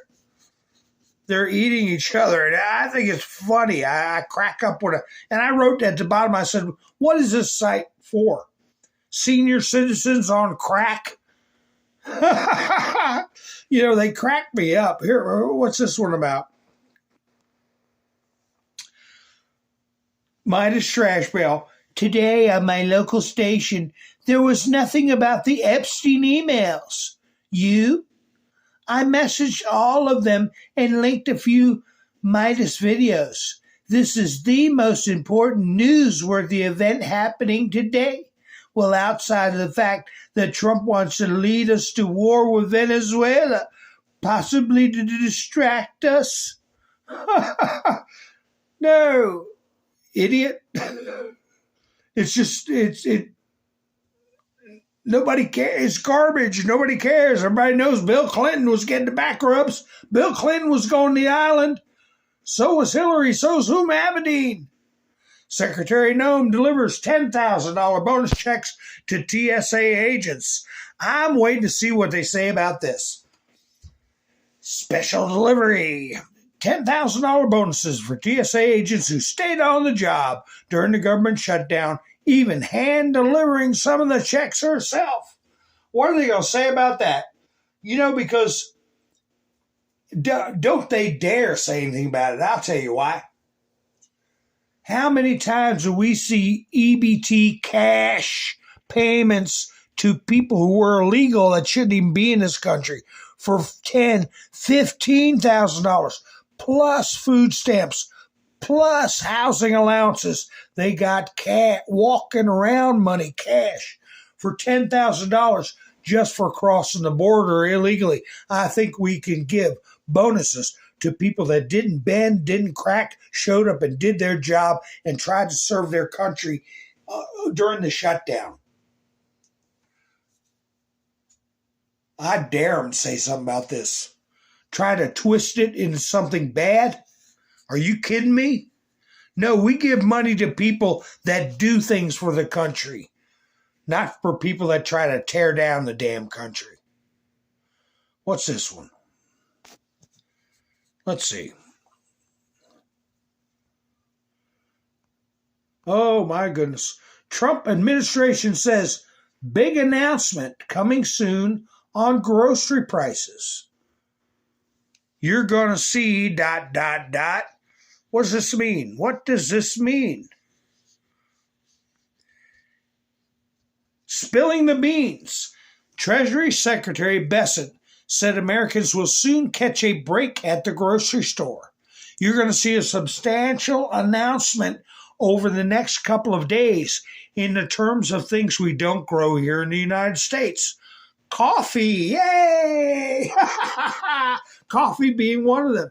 Bananas, fruits, and other things that will bring the price down very quickly. What do they mean? What put in the chats? What do you think what kind of announcement are they going to make? What do they mean by that? And then I'll tell you what I think. And by the way, I have a link in the description. If you enjoy my efforts, I have a link in the description and on Rumble description too for Buy Me a Coffee if anybody wants to go by and help the channel out. And I appreciate Gary for helping out last night big time. And Norm came by earlier yesterday morning. And Wayne's in there and he gives me thumbs up every time too. Stop by Buy Me a Coffee. And so did Mike and Bev.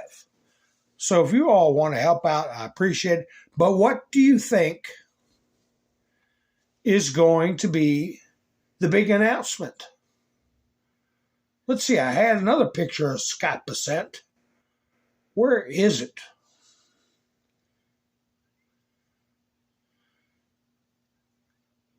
Here. Is this? What is this?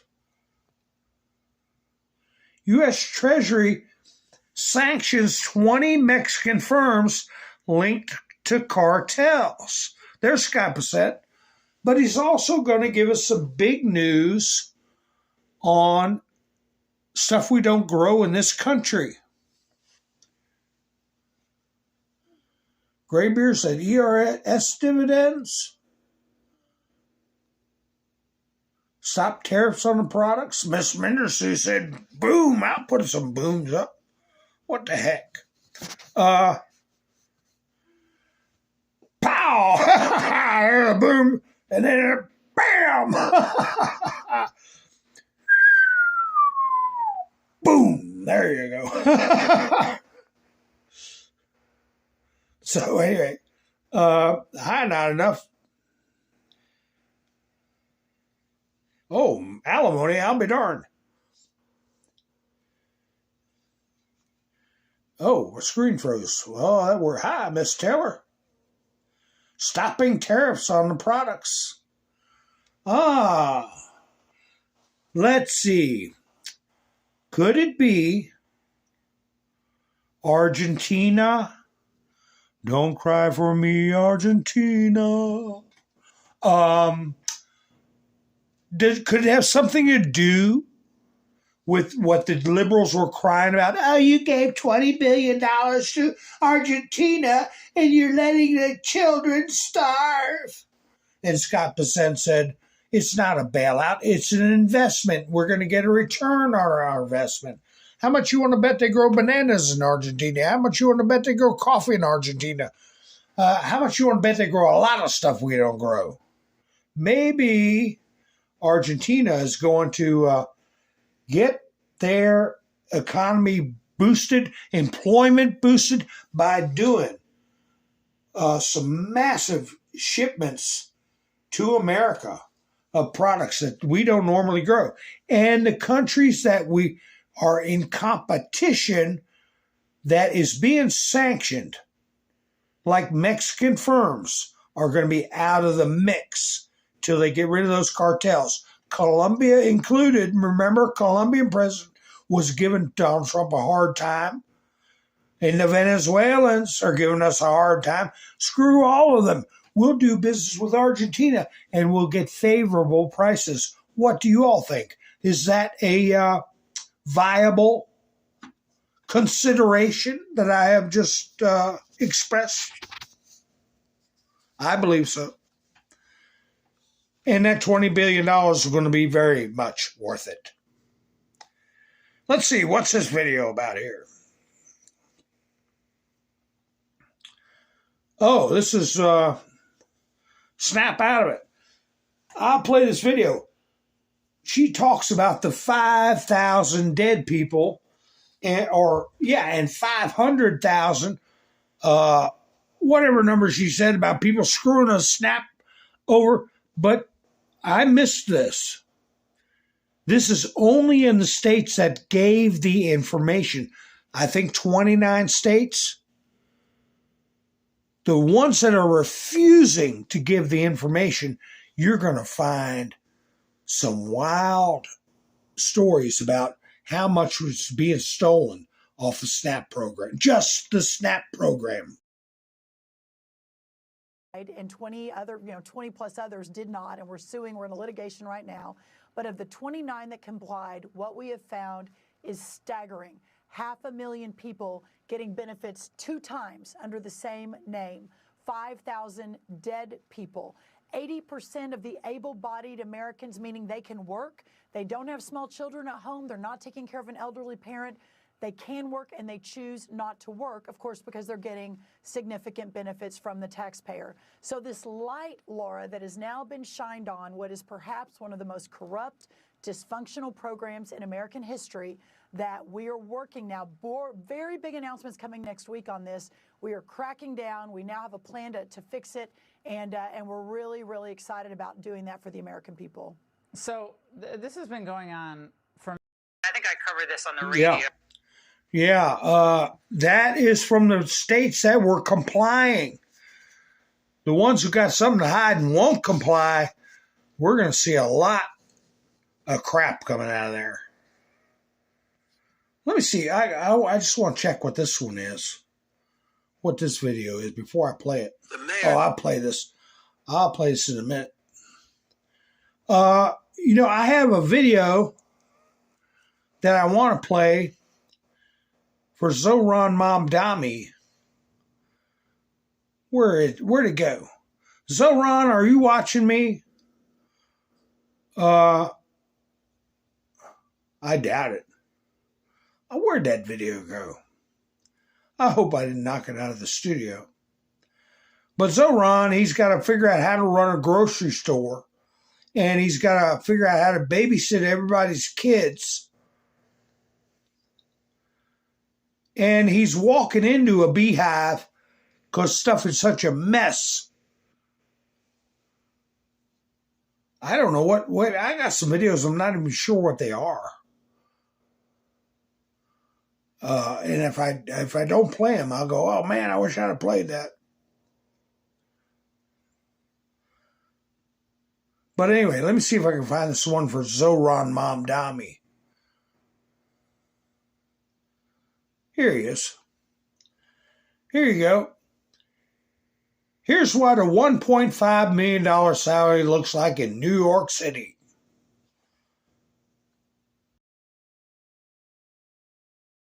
Here's what a $1.5 million salary looks like in New York City. So if someone makes $1.5 million, you don't take home all that money. Correct. You probably take home, if I had to guess, $900K. Okay, we'll see. Federal tax. Guess how much it costs? If you live in New York City, that's a huge one. I'm going to say it's 30% of your salary. Okay, roughly 33%. It's $506,470. So already you're not a millionaire. Correct. That's stupid. Next is state tax. This is the last one I'll have you guess. Okay, I'm going to say 5% of your salary. I can't do the math off my head. I think it's closer to 10 to 15. State tax is $143,978. Jesus. Then you have city tax. $57,705. They have a city tax there? They have a city tax to live in New York City. That's why why don't you just live in Jersey City? Next, you have Social Security, which is $10,918. Then you got to pay for Medicare, which is $33,450. Paid family leave, it's a fraction. It's only $355. Still, it's money. That comes to a total tax percentage of 50.2%, which is $752,876. So you're making less than half of the money that you earned that year. Correct. The money you earned that year, your net income would be $747,124.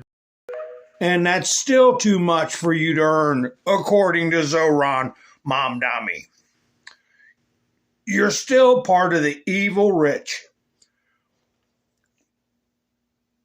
I'm just looking at the chats here.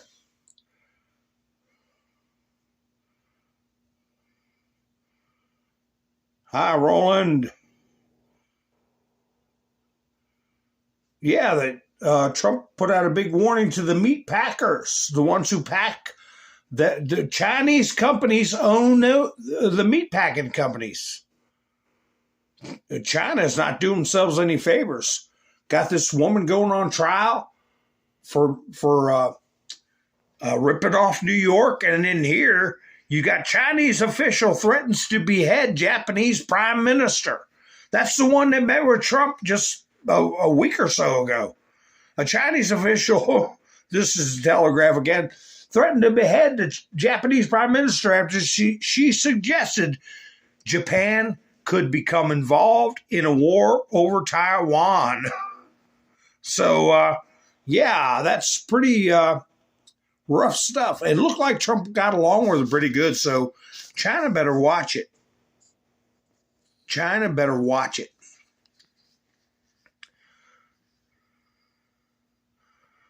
Oh, my goodness. Speaking of China,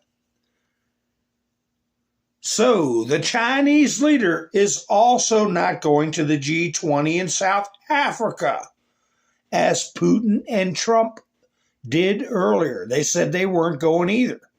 Since the creation of the G20, this is the first time that as many as 3 leaders of the largest countries will not be present there.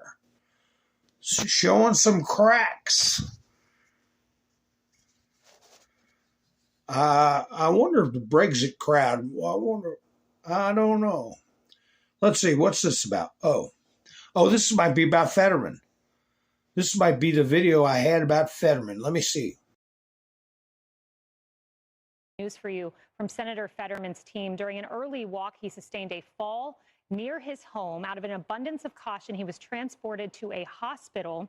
Upon evaluation, it was established he had a ventricular fibrillation flare-up that led to him feeling lightheaded, falling to the ground, and hitting his face with minor injury. Senator Fetterman, always in good spirits, always an optimist, quipped to his team, "If you thought my face looked bad before, wait until you see it now." And then he thanked the EMTs. Our prayers to Senator Fetterman. America. Yeah, let's hope he does all right. I hope he gets out soon, but they better not take too many chances since he's had strokes. They better keep a sharp eye on him. What is this one about? What is this one? Oh, wait a minute. Oh, this is what she's running, I think it's Seattle. This is a mayor in Seattle. She wants to take over grocery stores too. She wants it fresh food for all. And then everybody gets movie tickets to the movies and a bag of popcorn. If you go to the right judge, they'll order all that for you. Just put out an order for Trump to buy everybody movie tickets and buttery popcorn. Access to affordable, healthy food is a basic right. We cannot allow giant grocery chains to stomp all over our communities, close stores at will, and leave behind food deserts. Together we can build a Seattle where fresh food is for everyone, not just for those who can afford it. Food deserts are not natural. Corporations create them when they abandon our communities. As mayor, I'm excited to step up and with UFCW explore public option grocery stores to fill those gaps. She's going to fill in the gaps and take care of everybody. She just needs money. What's this one?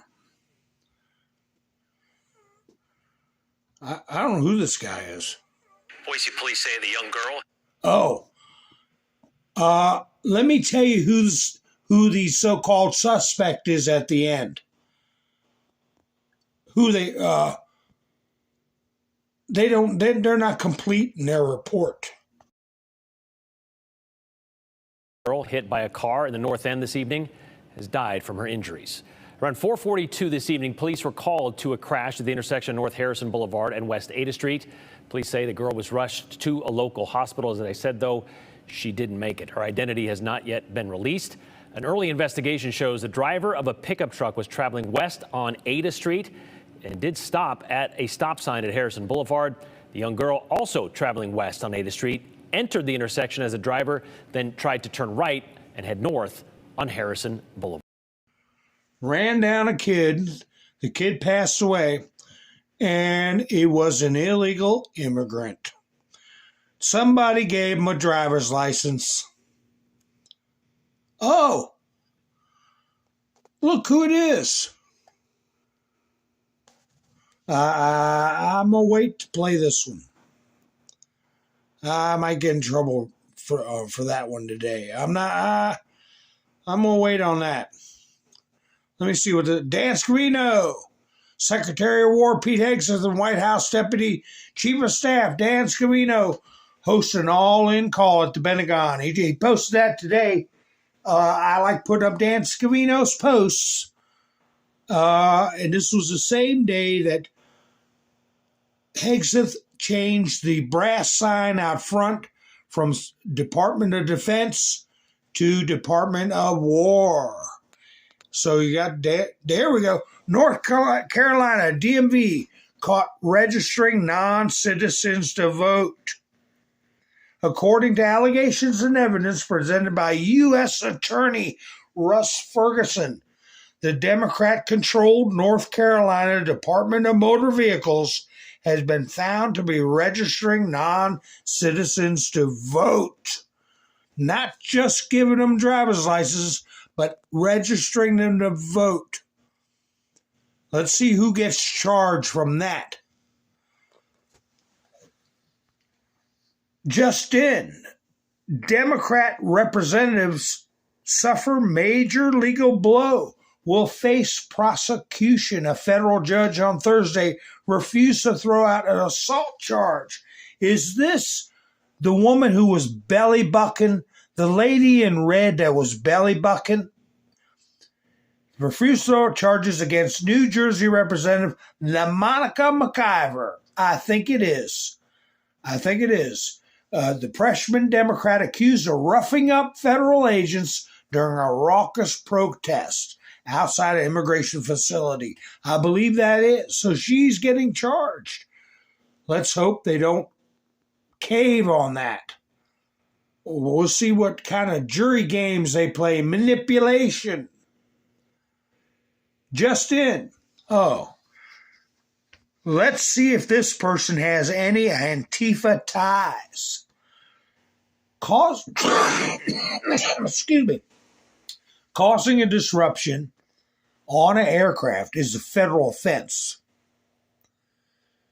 Just in, a flight carrying 3 GOP congressmen grounded after passengers' shocking outburst. a cross-country flight carrying 4 Arizona congressmen had to make an emergency landing Wednesday after a furious passenger erupted midair, shouting, "We live in a fascist state." So there's some jail time for doing that. And if they're tied in with Antifa, especially after that designation, somebody's got problems on their hands. Here we go. What's this? Wall Street apes. Oh, what's wrong? What's wrong? Muy traumatica. It's very traumatic. Muy traumatica. What's traumatic? What?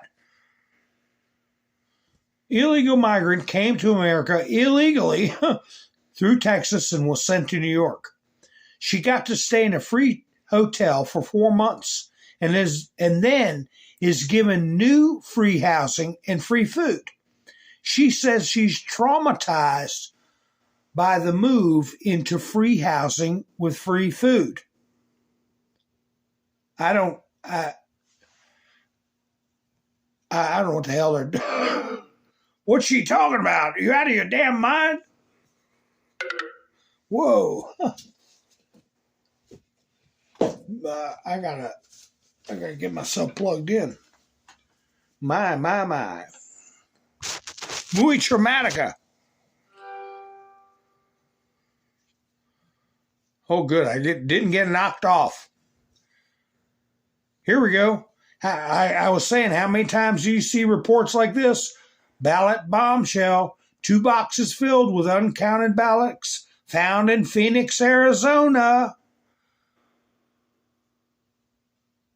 Little things add up. You know, maybe they'll get a hold of somebody that's been doing it in other elections and they'll turn somebody else in.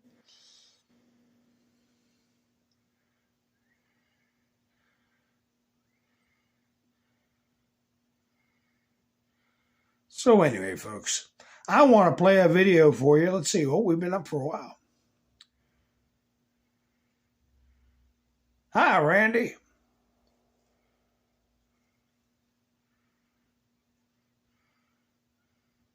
Oh, is Gary here?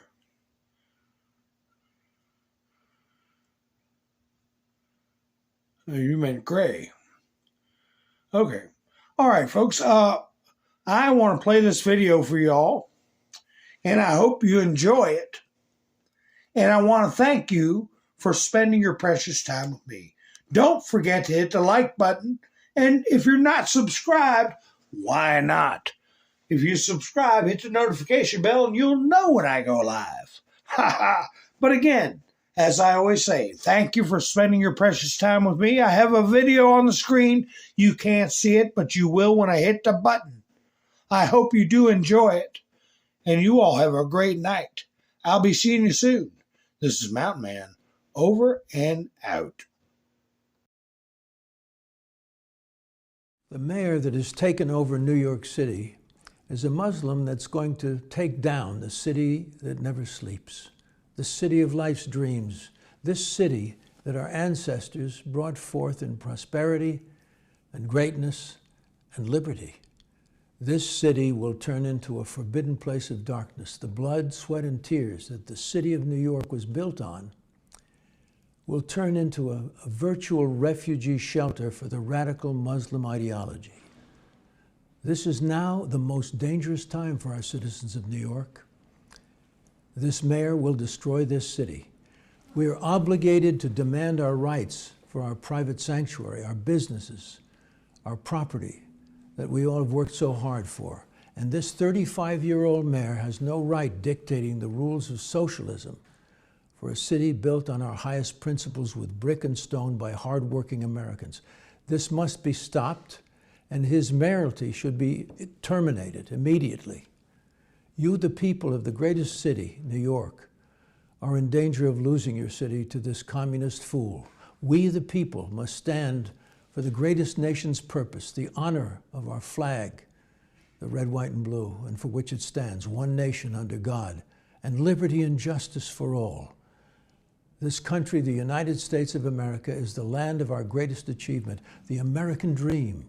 And we, the people, have put our trust in the President of the United States, Donald J. Trump. He and only he can stop this horror, as this Mayor Mamdani will try to destroy New York's wealth and turn it into a socialist crap city.